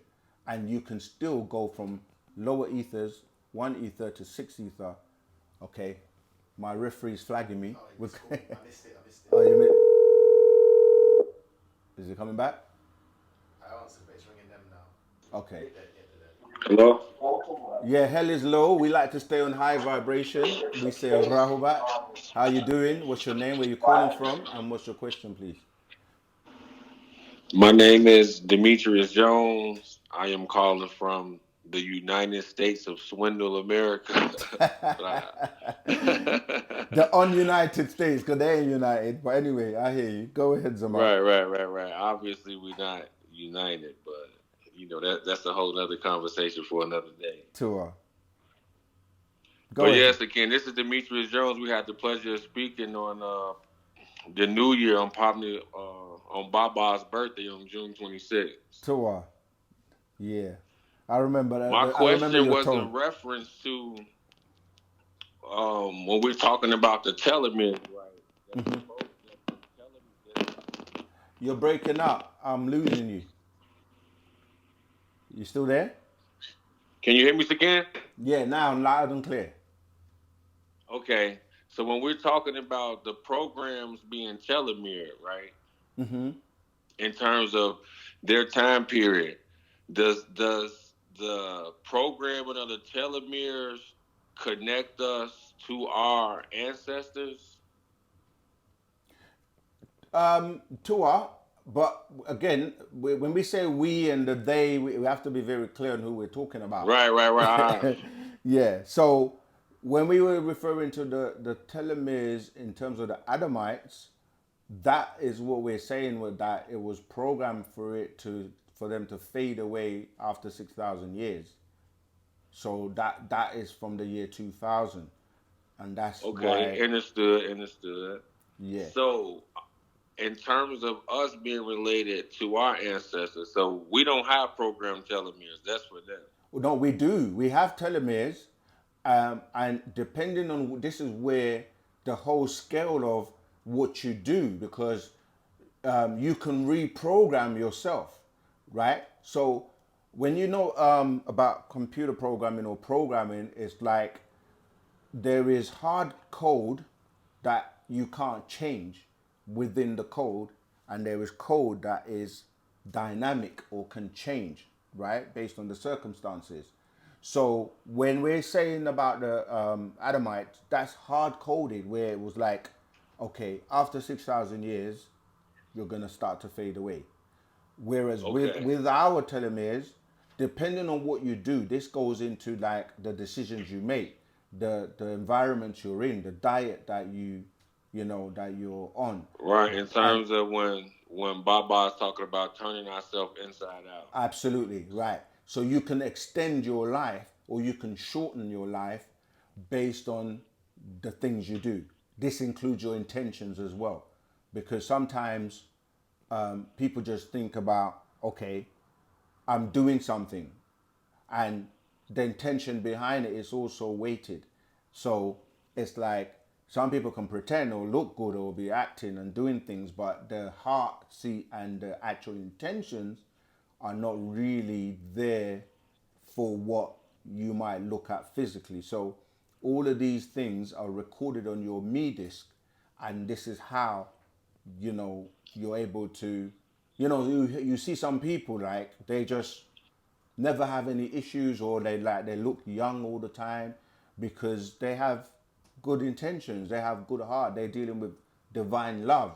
And then you have other people who they may be eating the best diets and exercising and doing all kinds of stuff, but they have bad intentions, or they have no ashuk.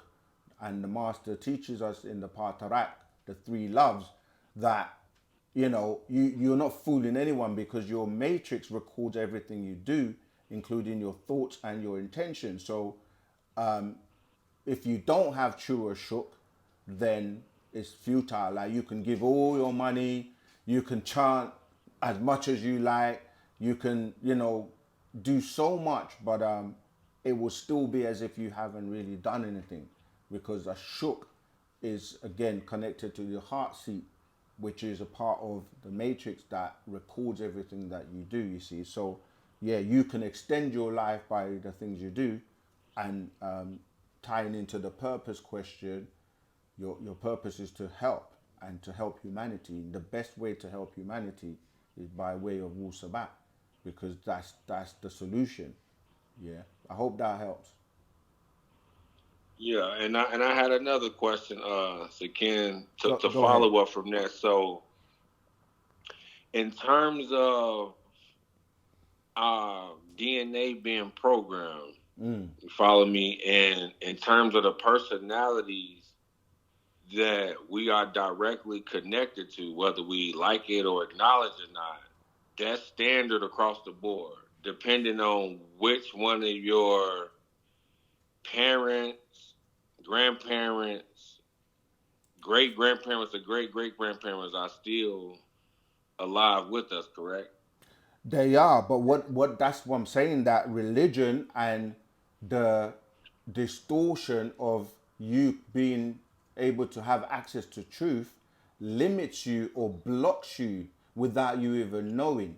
And this is why that when people are like trapped by way of religion, they're not realizing that they're not getting the fullness of it. So even though you have the Exactly. You're getting potential, more of a watered down version because we exactly. have to calculate the fact that we're calling on these tones that these other beings vibrate on, which can That's right. interfere. That's right. It's like interference, absolutely. So you have to clear all of that, and then it's like you're tuning to the right station to receive a clear signal. And you do that by way of like you connecting with them in terms of the rituals and like having your altar and doing certain, rituals, and really like they're waiting for you, literally, but Right. you have to So they're clear. literally waiting on us to continue to tap in at a deeper depth to where we can access them, just like I could dial That's right. +44 and connect to you over in England. Exactly. Exactly. You might dial and miss one number out and get someone else completely. And you know, Right. they- I mean, well, we had that conversation where I told you what happened to me at, to what? 18 years old during that Chicago City Championship football game. And, I got it on tape. Like I was there. I witnessed it. It's like I didn't call on Jesus. I called on my grandma. That's right. And it was like, it was literally immediate. Yeah. And I got one more question, so Cam, before I let you go, because I know you. That's I okay. Go love ahead, have bud. y'all answering these questions and continuing to drop the knowledge bombs continuously. We'd love to do that too. That's why we're asking for your support to get our studio that we're working on, and that's what we'll be doing 24/7, 365, dropping knowledge bombs all day long. Yeah, but go Right. ahead. So I seen something in the group as a update from Baba from April in terms of him giving us the language and it's up to us. So that's really, obviously there's other steps that have to be made, but that's really the ultimate thing. Like he's given us the tools and it's up to us through what we're doing, through everything, everybody that's commenting, that's messages, that's asking questions. It's like we need to get to the language of Miss Batia. Absolutely, 100%. And that's because you're dealing with tones, vibrations, and frequencies that are going to resonate and connect us to each other, to heal each other, and to basically be able to be as one body. Because every leader, whether they were teaching a watered down doctrine or not, the one thing that they've all had in common unanimously was that, there's power in our numbers and there is power in unity. And the master teacher has said the one thing that will free him is love and unity. And we take this for granted because we think it's just about asking questions and reading books, and to the point where we just become book junkies and all we're doing is just waiting for the next fix or the next update, whilst the real purpose, I'm going to go back to that question, is to free him. And by us uniting and just moving as one, it's a done deal. Meaning, like we say, it's not just about the talking and the reading, it's about the actions and the It's about applying what it is that we're studying and incorporating into our lives. Right. Yeah, I mean, and a lot of us, we all got some continued work to do, but that's kind of what that religion set in, because like you was just explaining on the live, like people still sitting and waiting around, like no, yeah, this ain't no wait around type thing. let's just do it, and it's so easy, but the egos and the programming and the malfunctioning and our, what we call we got corrupt DNA and the dogma. Yeah, we got to come together and do things to. Who doesn't want an environment that is beautiful and peaceful and caring and everyone is able to get along, and that's what we want. So why don't we build it? We've done it. We've done it on Tamaray, and we've done it on other communities, and that's what it's about now. That's why I'm doing the 100 project, and it's about those who don't, because we have so many people that we can talk all day long, and it's like some people give it the big talk that I keep saying we need to come together, people are like, come together and do what? The minute I'm like, all right, time for us to build, come together. In fact, I'm teaching a class Saturday that is called Let's Build, because that's the focus. It's like build a place for everyone who wants to live that life and not just talk it, because you can actually practice your culture. And so, yeah, that's what it's about, and getting the master teacher out, because the more of us that are on the right vibration and the right frequency, the easier the work becomes, because many hands make light work. All right. Exactly. I definitely follow that. And just want to give you your flowers, to tell my boy King everything's looking great. The updates, the channels, the new graphics, and all of that. It's been a pleasure to see. And for all those listening that watch all the other different YouTube channels of consciousness, just start dropping OSM Vision in the comments. Like Tour. it made me feel I was riding on such a high second because I didn't know that the actual day that we did the interview on the 26th was the birthday and all of that stuff. Yeah, that And was over really, time, yeah. I still explore different things in the conscious community. But one of the things that I've been seeing is like it's amazing how some of these YouTube channels that just collect TikToks got 500 subscribers, Yeah. 600,000 subscribers, and what I started doing is the ones that I watch. I started dropping check out OSM Vision, and for the first time the day before yesterday, man, it was loaded with the master teacher's teachings. I'm talking about like And you that's know what we the that's a simple something you decided to do, and we say all the time, repurpose the videos, share them, like drop always some vision in the comments, like tell people what the effects of Wu-Sabat have had on your life. That these are things that are free, but when we come to, as I said, doing and moving together, you can say to people, like, it's just hitting the button, and you can see who does it and who doesn't do it. So Yeah, if and we that's just another do thing that, that's part of the program was against some people, depending on how enshrined you are in social media and how much shadow work you've been doing. That's what some people do. They just get in the habit of scroll, and then your thought process is trained to only think for 30 seconds or 15 seconds per clip.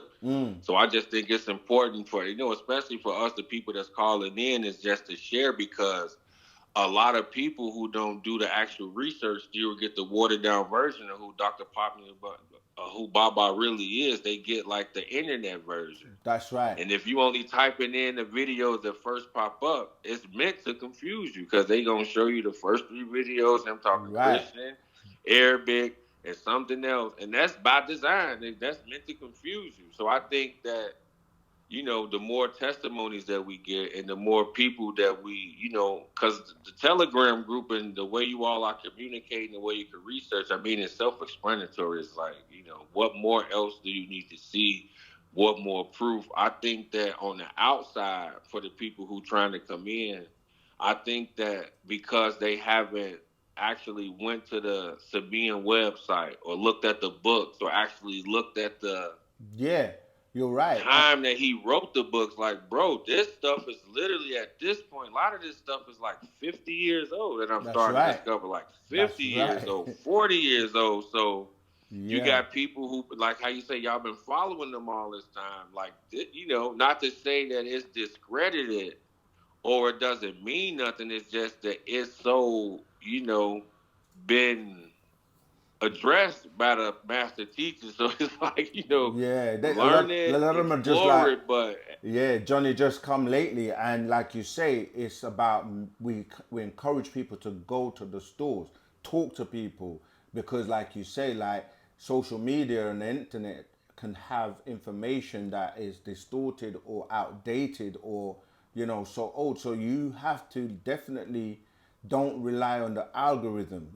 Kind of mix with actual real people, go to the stores because you get the updates. And the thing is, when you've been walking with a master for so long, you can put the pieces together for someone. Someone might be like, listen to something, as you say, the Arabic pops up, or dealing with something that he was teaching like 20 years ago, 30, 40, 50 years ago.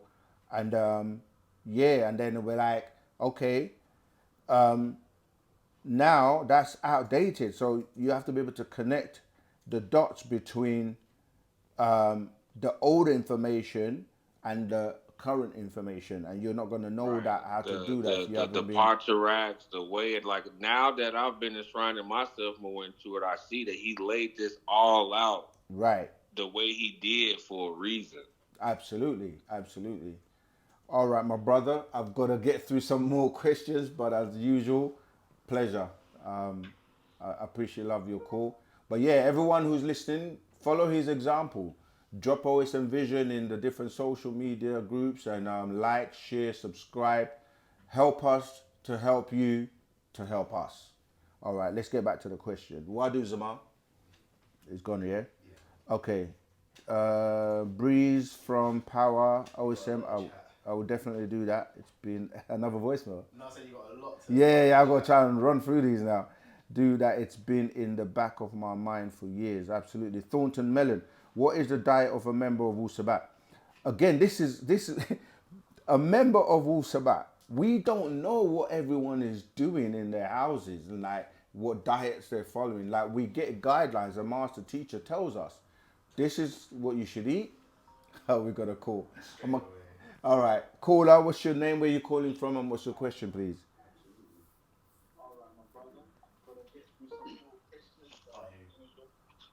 It sounds like the previous call. That's the old call. Yeah, did you cut it off? He must be watching the video. He doesn't know that he's on. All right, caller, are you there? We've got another one. Okay. Go ahead, caller. What's your name? Where you calling from? What's your question, please?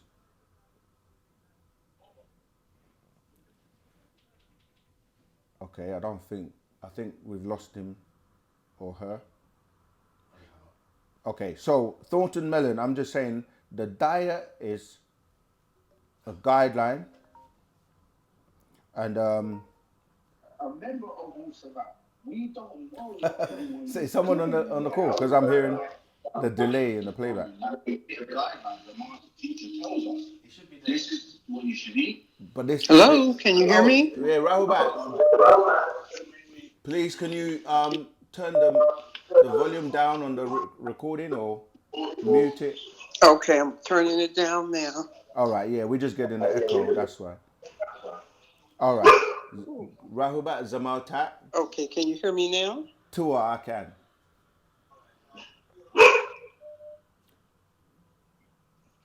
Rahubat Zamal Tak, you there?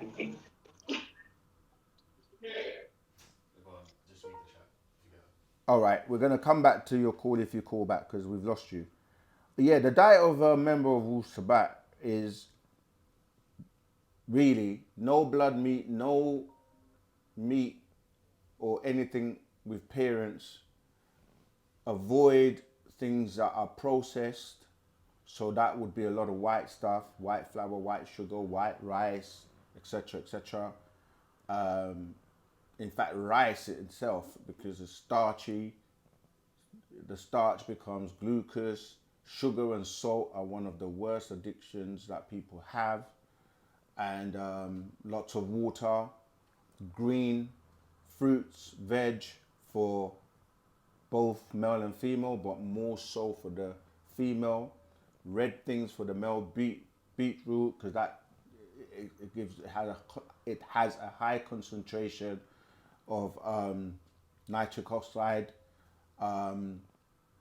These are guidelines, you know. We're not going to dictate what people eat. Seafood, or for those who are transitioning from not eating any flesh or anything with blood, you can eat. Again, like, there are variations, and people who can't do the ultimate, which is be a vegan is the top, a vegetarian is next, and then it goes lower in terms of the health benefits. But the master teacher doesn't dictate what people eat. He teaches. Is that another call? It teaches. He teaches us and gives us guidelines, and we make the decisions. If you want to clean yourself inside out, you follow it to the best of your ability, and so forth. Yeah. So it's very vague to say what is the diet of a member of Wu-Sabat, because Wu-Sabat is consisting of many different people with different diets, from the best, in terms of the best is still you eating the worst or the best of the worst that is available to you. Because unless you're really like gonna have your own land, your own soil, your own seeds, and in the right conditions to grow your own food, etc., you're gonna be subjected to something that, you know, it's not gonna be completely best for you. And this is why you also have to balance it out with the health, in terms of the cleansing, in terms of, you know, the fasting and the rituals and the things that we do to maintain as much optimal health as possible. All right, you have to use right knowledge, right wisdom, and understanding when it comes to that. Bruce Canoy's question: if Anu was the highest of Els and Allah, and Allah was only an Elo of Elohim, then it is correct to say that Muslims pray to Allah, who is not even regarded as the Most High, according to the Sumerian doctrine. So it's the same person. It's just that the person the Muslims are referring to Allah, and again, depending on how you're breaking down the words, right, is that being Anu. That's who the Muslims are calling Allah. That's who in religion and in Christianity you're dealing with El or Ilion El, which is the Most High, which is really Anu. And then you have an Elo, would be the singular of a group of Elohim that is in charge, and then you'll have that will be like Enki or Enlil, and then you'll have the group of beings that they're on one side or the other. So the L's, those, and when we say the L's, that's the names that are ending with L's. Those would be those who supported Enlil, right? So you have like Daniel, right? You know, all the words that end in Raphael. These words ending with L will be those who were paying allegiance to Enlil, and then the ones who end with the way, like the Yahweh or, you know, the those will be the ones that were loyal to Enki. All right, so Gilbert, thank you so much for your donation. Much love to you. All right, we just want to give you thanks for your donation. You didn't ask a question, but want to acknowledge you. All right. Yeah, every little helps, you know, every little helps. In fact, you know, if most of us and more of us just did a little bit, we will get things done so quickly. So don't think, you know, if I get 1 million people to give us £1, we're millionaires. So, you know, it's that easy. But of course, people don't see it that way because they may think their little help is insignificant. Just sharing and talking about Pana Babyanun, letting others know about him is help. It goes a long way. Okay, so yeah, so Anu is this is where we explain that the Bible, the Quran, the monotheistic religions are Abrahamic religions, and Abrahamic religions are tying into Sumeria, the Sumerian doctrine, where they get the doctrine of the monotheistic religions from. So yeah, so that the Most High is Anu, but in religion, in Islam, in Christianity, in Judaism, they just use different names for that same being. All right, Pharaoh, Halo, Rahubat, it's Curtis. Okay, my question, it's Curtis. Rahubat Jamal, my question is, let me just read that one. Zamal, is it in our natural nature as men to lust after women? Is it natural equals a biological program? Because every time I'm trying to be good, women tend to chase. It's not natural to lust. It's natural to have an attraction to women because you come from a woman, so you're attracted to her naturally. Like, this is why women are the nurturers. They breastfeed, and they've breastfed everyone on the planet, those who breastfed, until the introduction of, you know, like milk that is not from the mother, etc.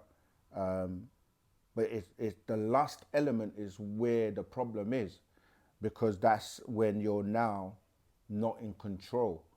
And luster, when you research the word lust and luster, it deals with things that are shining and glittery, lights.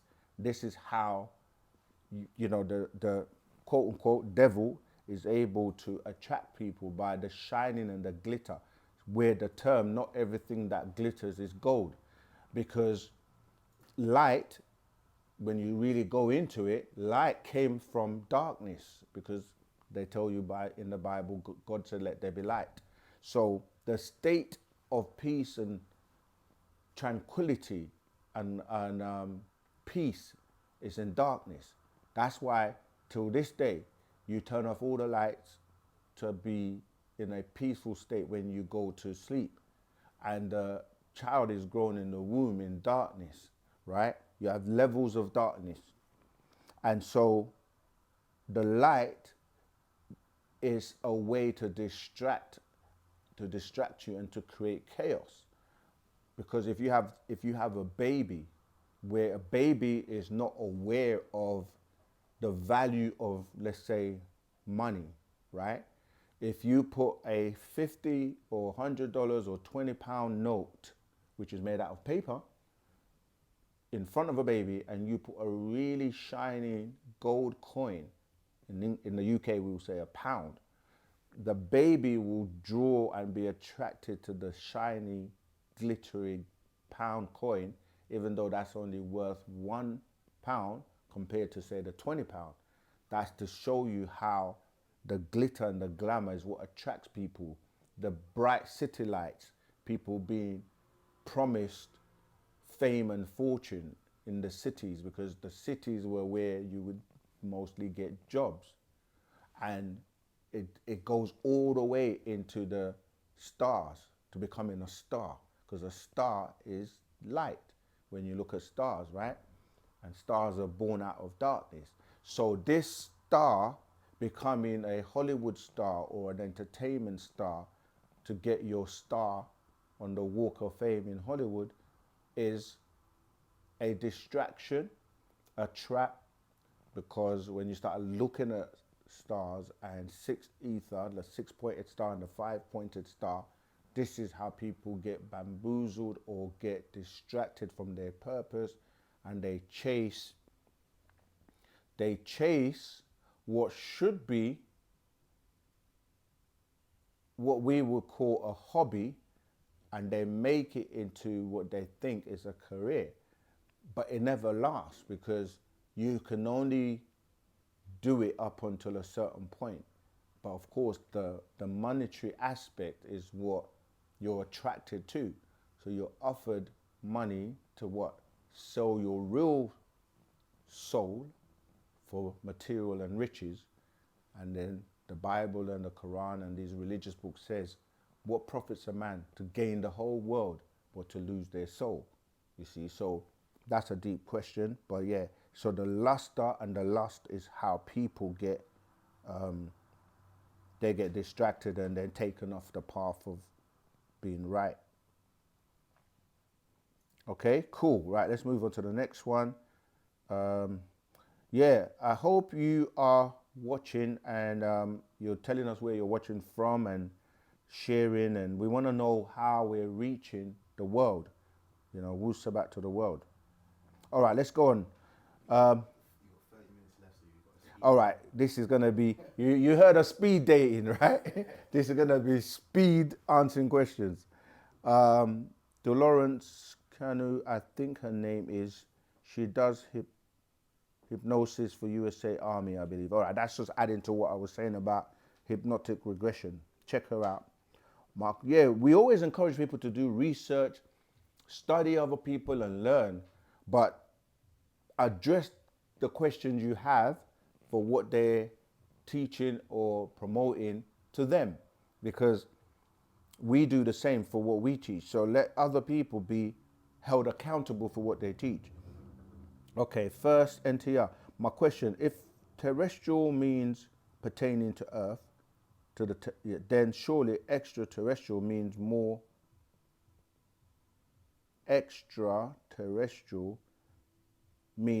Earth, not more Earth outer space.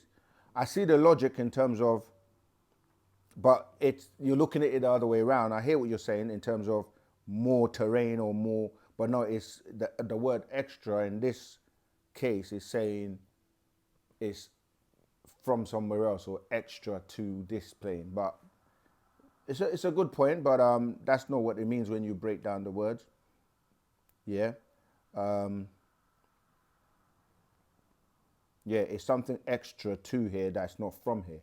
That's what we mean, as in it's not from here.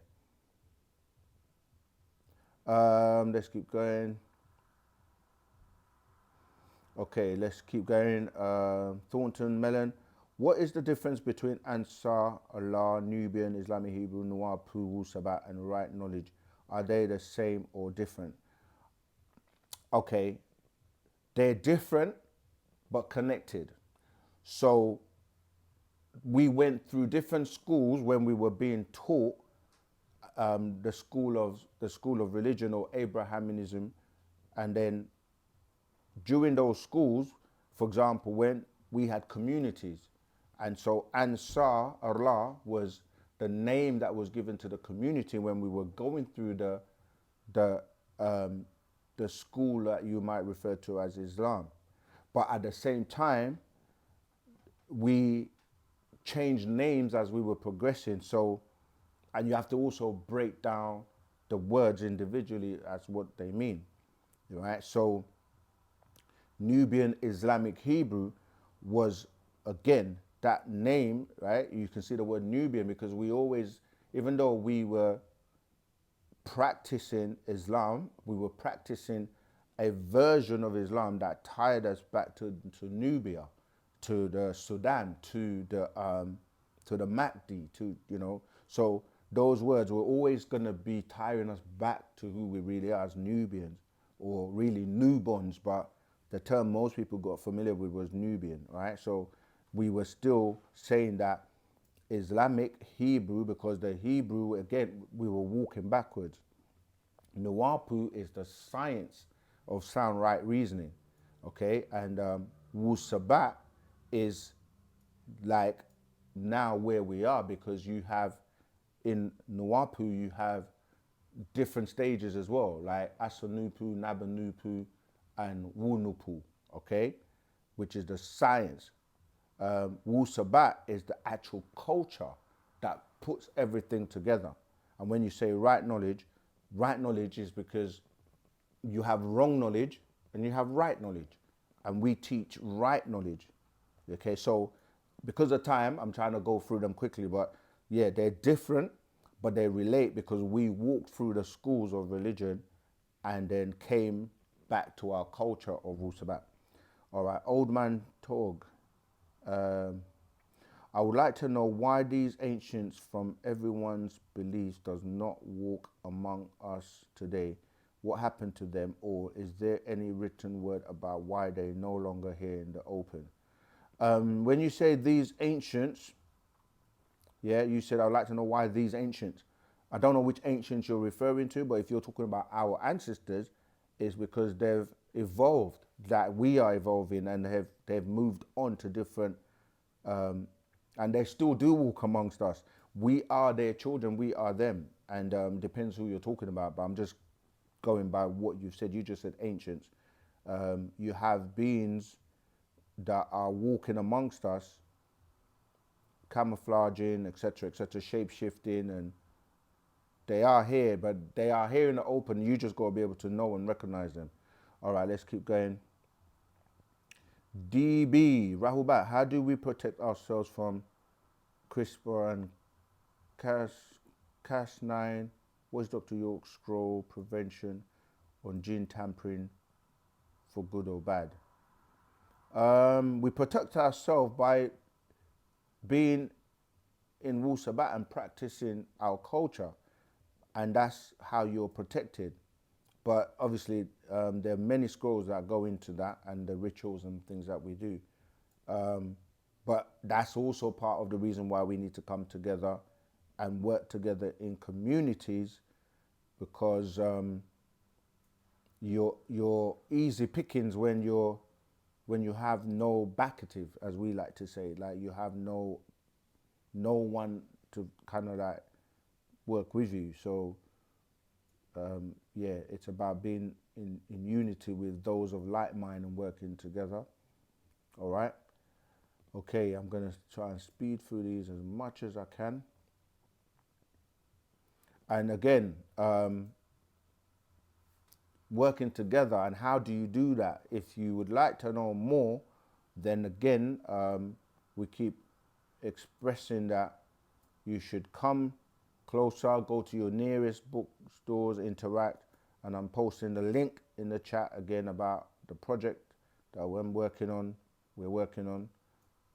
to come together, all right? Right, let's go. Where were we? Okay, next one. What is a very hard school? Oh, sorry, Earth is a very hard school. It's only hard if you don't study and know what to do. You know, it's like your exam is only hard if you don't know and haven't studied and, you know, prepared, so that the questions come and you're just like, oh, I know that, and it's going to be smooth. But if you haven't studied and prepared, then you're going to be scratching your head at every question. So the exam will seem to be hard. Okay, those without a soul do not have to go through life lessons like those with a soul. Yeah, it's a bit more of a challenge because, you know, the beings that want the soul make sure they do everything to get it. And that comes by way of challenges for you, because you get tempted in all kinds of ways to give it up. Sure will do, thank you. You can't escape reincarnation. Yes, you can. We didn't actually, this is from Josie B. We didn't, sometimes people will just make a statement like, you can't escape reincarnation, but it's like, okay, obviously we're in a time, but where's the evidence? Where's the proof? Where that's coming from, basically? You can. We never used to reincarnate over and over again. We used to come, do what we had to do and go and never come back. But obviously over time, we've now degraded ourselves to the point where we do need to, in order to learn what we need to learn, to, because the soul, right, is apart from those that were between 1973 and 2003, they're new souls, but the others are quite old souls, because you have to come over and learn. And yeah, so let me carry on. Lady Loneliness. Rahubat, I have heard so many different explanations on twin flames and soul ties and soulmates. What is Wu-Sabat explanation on this? We have a part to write called Soulmate, so I'm not going to dwell too much on that. That goes into it. Soulmates are born and they're linked, but in finding each other is the issue. But it's not like you go and look for. Well, I suppose you do if you don't know each other, but the part of that soulmates goes into that, because we're literally running out of time, so I'm going to go through as many questions as I can. Marcia Marquise, everything is with which we have not been taught. Eating well, fasting, meditation will bring knowledge. Ask and you will find. Be still and listen to yourself. Yeah, it starts with the spirit within, because you're connected to your ancestors, and you have to learn how to silence the voices of those that are distracting and distorting things for you, so you can listen out for your voice, which will guide you to the right path. Yep, you need to be the master of your soul, because your soul is the one thing that you have that they can't take unless you give it away by ignorance or willingly. Okay. What's next? True talk. Amanda Washington. I never desired to identify as an African because I know that the landmass was Alkebulan and it was changed to Africa by an invader named Scipio Africanus. That's just one part of the story. The original land was called Ganawa.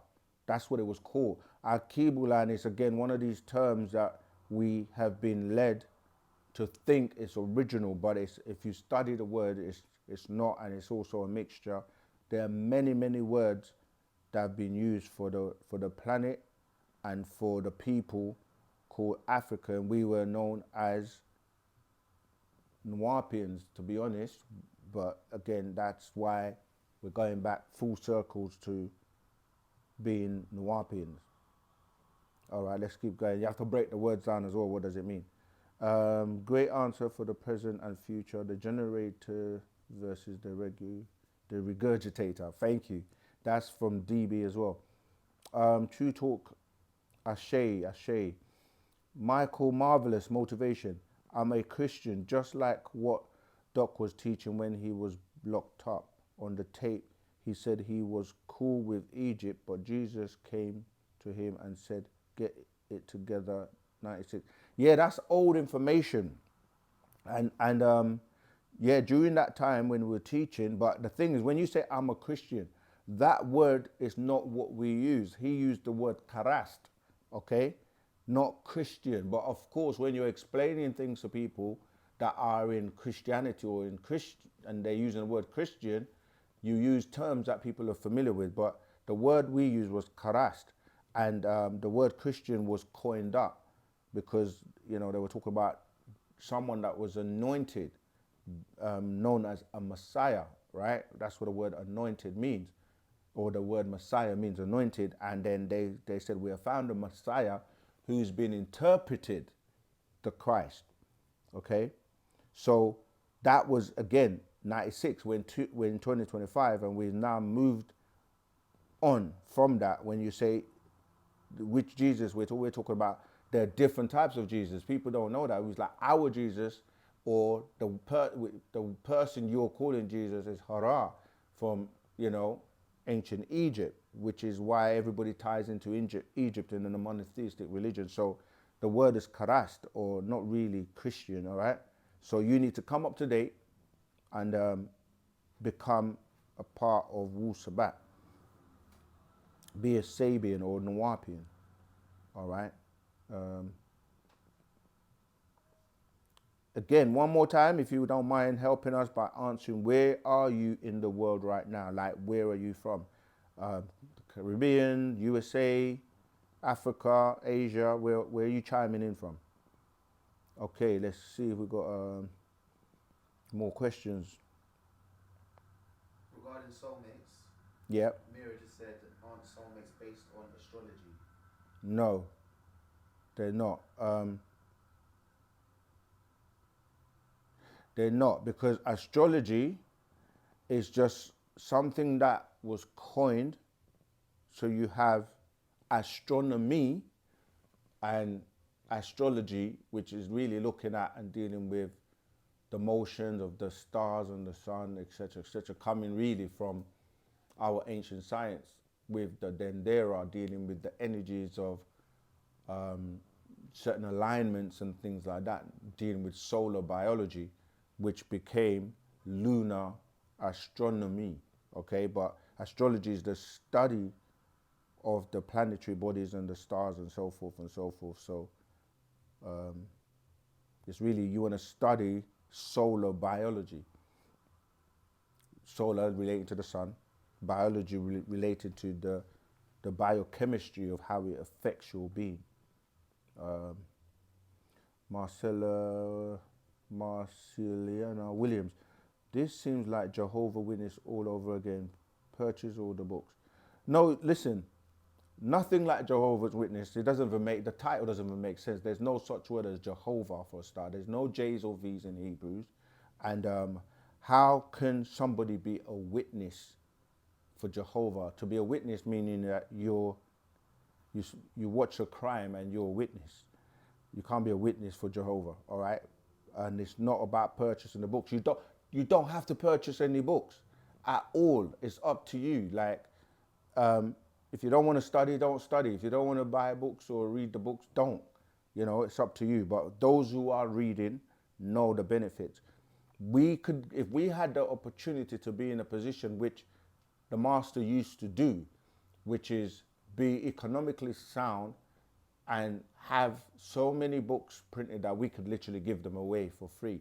But it still cost money, and it cost to get paper, to get the ink, to print, to bind, to distribute, to market, to get the information out. The knowledge is free, but the resources, the amount of times we have had to say this, you wouldn't go to, I was going to give a name, but you couldn't go to any bookstores and just get the books for free, you know. So people always say that, but we give out, I think we give out more free knowledge than anyone else we know, because we do these lives every week for free. We have classes every week for free, all across the world in different stores and different places for free. And I've been doing that for over 50 years. So it's not about the books are there for your records, for your library, for your, legacy, so you can pass it on. And if you don't publish and author books, then you don't have the authority on the information that's being pushed to you.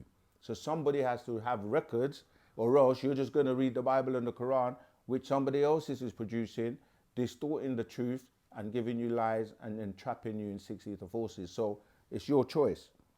Liberate yourself through right knowledge, right wisdom, and right understanding, or stay reading the book of the dead books, dead people that don't help you to elevate. All right. So yeah, nothing like Jehovah's Witness at all. Why don't the entities from Risk want to help us? They are helping us. The being that is giving us this guidance and information is from Risk. And you, as children of the ancestors from Risk, we're helping now by doing what we do. And you should be helping by studying, reading, and teaching, and sharing the knowledge as well. That's to Marceliana Williams. Marcia Marcus again. If we let go and let the spirit would take control, you will feel like you are taking something when you have, and the spirit will speak. Drums do help, your eyes will open. Okay, that's not a question. I am a herbalist in Maryland. Great. Bible, Book of the Dead. We need to raise our vibrations. So why don't Dr. York just make all of it available? It seems like a club. Make all of what available? It's making as much information as available on the planet than anyone else, covering every single subject you can think of. So when you say, why don't Dr. York make it all available? It is all available, but it's down to you which parts you actually, if you understand the logistics of publishing and printing a book, you can't print, how many people on the planet? Some 8 billion people. Do you have any idea how much it will cost to print 8 billion books? Or even 7 billion, or even 1 billion? And that's one title. When you're looking at over 1,000 titles, you do the maths. But yet people don't want to help us to be able to reach more people in the world and give out this information for free, as we do by way of our teachings and classes. Okay. Now, again, I don't take, someone said I'm not talking bad about this, just concerns. Okay, I don't know what that's about. USA will not teach language anymore. 1987 was the last year. If some of us come together as one natural rhythm, for those who want to come together and work together and get things done, I've posted the link for my project, our project. Let me see if there are any other questions. If some of us come together as one, this is Marcy again, as one natural rhythm, we'll do that. Stop trying to control, let go, energy will flow. We are always trying to control everything. We are not the one that is in control. I don't know who's trying to control everything. That's again very broad and very vague. You can only control yourself, to be honest. You choose and decide what decisions you make to put yourself in whatever position or predicament you find yourself. Okay, brother, what above the women energy? What above the women energy? Yeah, I mean, that's something that gets neglected a lot. The women's energy is double in terms of 3 times more than the men, because they have the mitochondrial DNA, the XX chromosomes, which the male has a defective Y.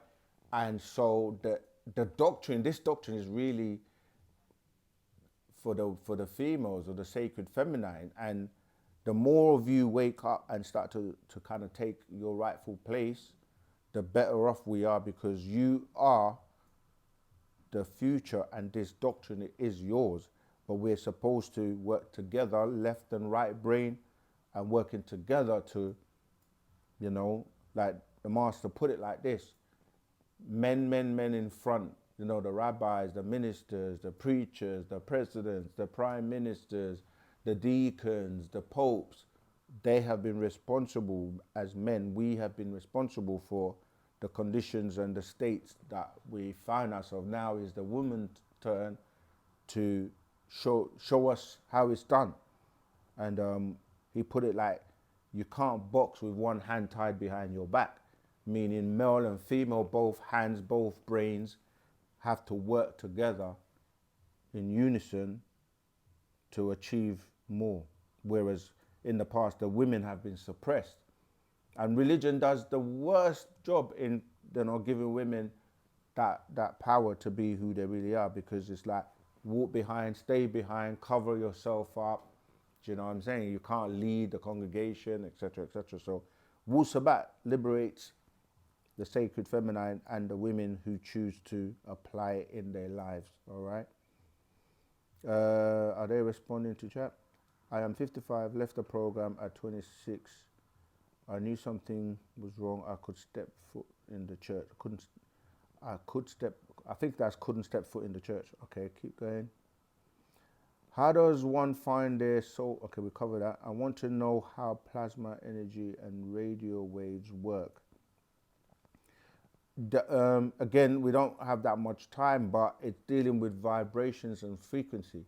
Okay, let me explain this vibration and frequency thing a little bit more. So when something is vibrating at a particular resonance, it's in tune with others on the same resonance.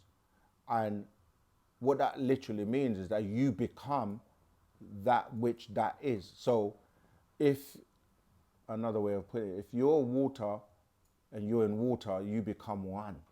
If you're fire and you're with fire, fire becomes one. So when we vibrate on a particular frequency, we then connect with everyone that is on that frequency. This is why we're mind linked. And there's a master's secret called mind linked. But again, we're running out of time, so you're going to have to seek out some of these actual facts. If you're not in the Telegram group already, as we're coming to the last 5 minutes and we're risking not being able to perhaps answer all the questions, then what you need to do is join the Telegram group. The link will be in the chat and you can continue to ask your questions 24/7. Anytime you have a question, as you're studying, as you're learning more, or you might jump out of your sleep with a great question, put it in the Telegram chat and we will answer it. All right, let's keep going. I like that United Swindle States. Yeah. I am a need to know person, right? Yeah, exactly. To know, the first part of the word knowledge is to know. That's what knowledge is. But if it's been distorted and you're given wrong knowledge, you may think that's correct, but it's actually not useful knowledge. It's not right knowledge. So to know is to research, to check things out for yourself, to confirm it for yourself, and then you know. Once you know something, no one can tell you any different. But you have to verify and really put it to the test in terms of the evidence, reason, and experience to see if it's sound, right reasoning, okay? I know that some everyone do not understand. Let's get one with questions we have not heard. Yeah, not everybody understands. Some people overstand, you see? So to be under something means you're not over it. So some people understand, some people overstand, some people know, some people don't know, some people don't know, they don't know.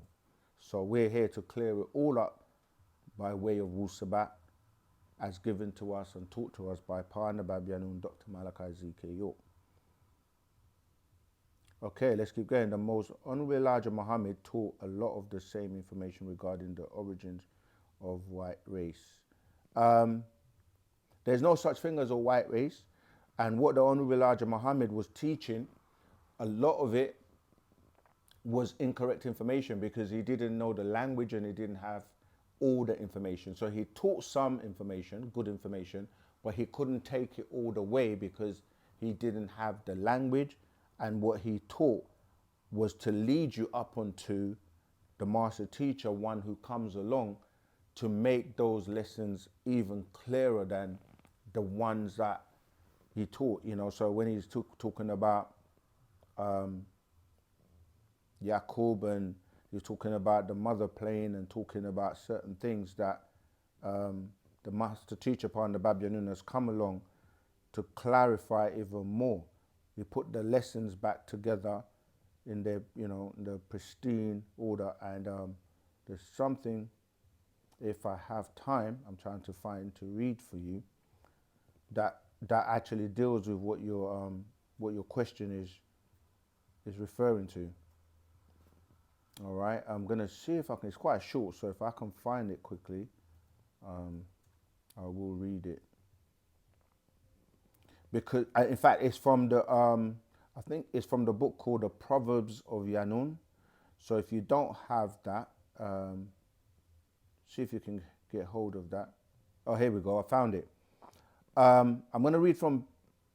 If I get the book wrong, you have to check it. But from 169, it says, and that is exactly what I started doing from 1962 to 1963 AD. Then I opened the 7 seals in the year 1970 AD, just as the messenger, the Honorable Elijah Muhammad, predicted to his followers. 170. I am the one with the book of Lamb, or Lamb, and the new Arabic dressed in white as he predicted. 171. I will bring the lost found blacks onto the hereafter from 2000 AD, the year that the dominion of the Adamites race since 6,000 years ended. All right. 172. I am that black savior they called Messiah, which the white race has feared coming all these Shamut years. 173. Now I am finally here with your salvation, with healing in my wings. Accept this gift from your Salafu ancestors. 174. This is your last chance. Michael Malachi is here.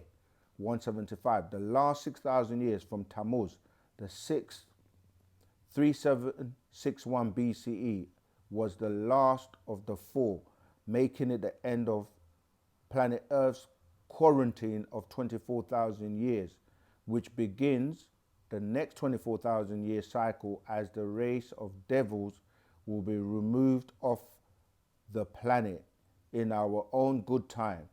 They are fading from 2000 AD to 2030 AD to 2060 AD, end of their tapal world. 176.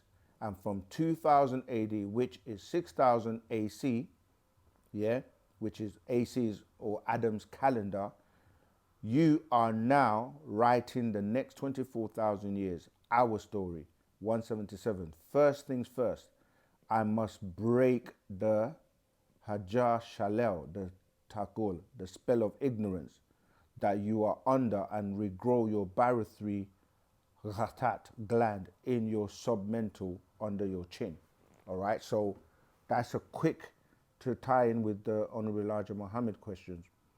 Okay, Ashe, we need to come together. Absolutely. I've posted a link for those who want to come together and join the Telegram group so we can continue to build.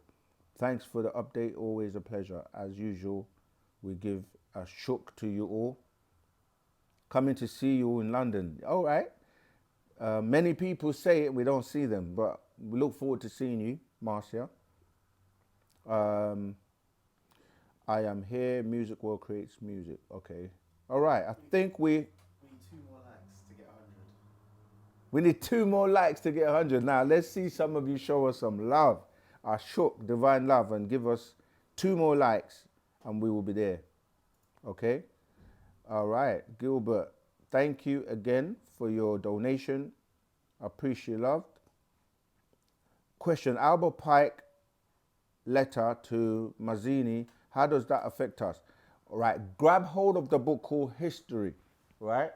Which goes into all Albert Pike and all of that. But you know, Albert Pike is the father of the Euro-Masonry and how they distorted the original ancient Egyptian Masonic teachings. All right, so that's Albert Pike. and those guys, there's an actual fact called history. Of course, we're running out of time. We literally have just a few minutes left. Okay, cool. 101 likes. Great. Thank you. Tawakum. Thank you all. The truth is the truth. Give thanks. That's right. That's one thing that the truth does not do. Doesn't associate or has any association with anything else but itself. That's why you can't fault the truth, because truth is truth. If it doesn't matter if you're green, purple, yellow, black, white, Christian, Muslim, Jew, if you teach the truth and we know is the truth, we will say that's true. Truth is truth. All right, keep up with the youth and how they communicate. Like, okay, I don't get that.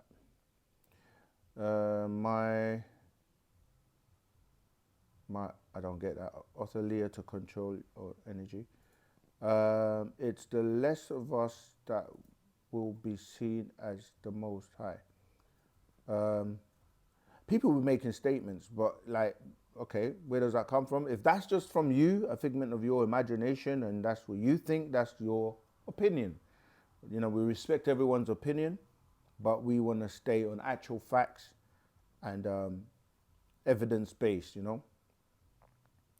Every time a man sleeps with someone, they are giving away their energy.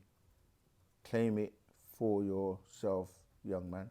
Yeah, that's what we're talking about. Read genetic kiss, and it goes into the whole bodily fluids exchange. My name is Emmanuel Kadamawi. I am a Jamaica Rasta man. We love to say Jah and Rastafari. Is it good for us? Not really in terms of the tones and vibrations, because Jah is Yah really in the Yah, as in Jehovah, Jah, which is the tones going back to, as we say, these Anunnaki, Enlil, and Enki. Rastafari, of course, is a name that ties in and, you know, goes back to Haile Selassie, etc. But it's not that the names we use and the tones we use. Oh, we've gone over by 5 minutes already. I didn't realize. But it's upgrade the tones to the ones that are going to be most impactful and useful for you. All right, I'm gonna wrap up there because we've run out of time. But remember, like, share, subscribe, and sign up to OSM Vision and the Telegram group. I'll be teaching this Saturday. We encourage everyone to join via Zoom if you're international or locally, physically. All right, so until next time, same place, same time. OSM Vision is the channel, all right? Our souls matter. Wadu.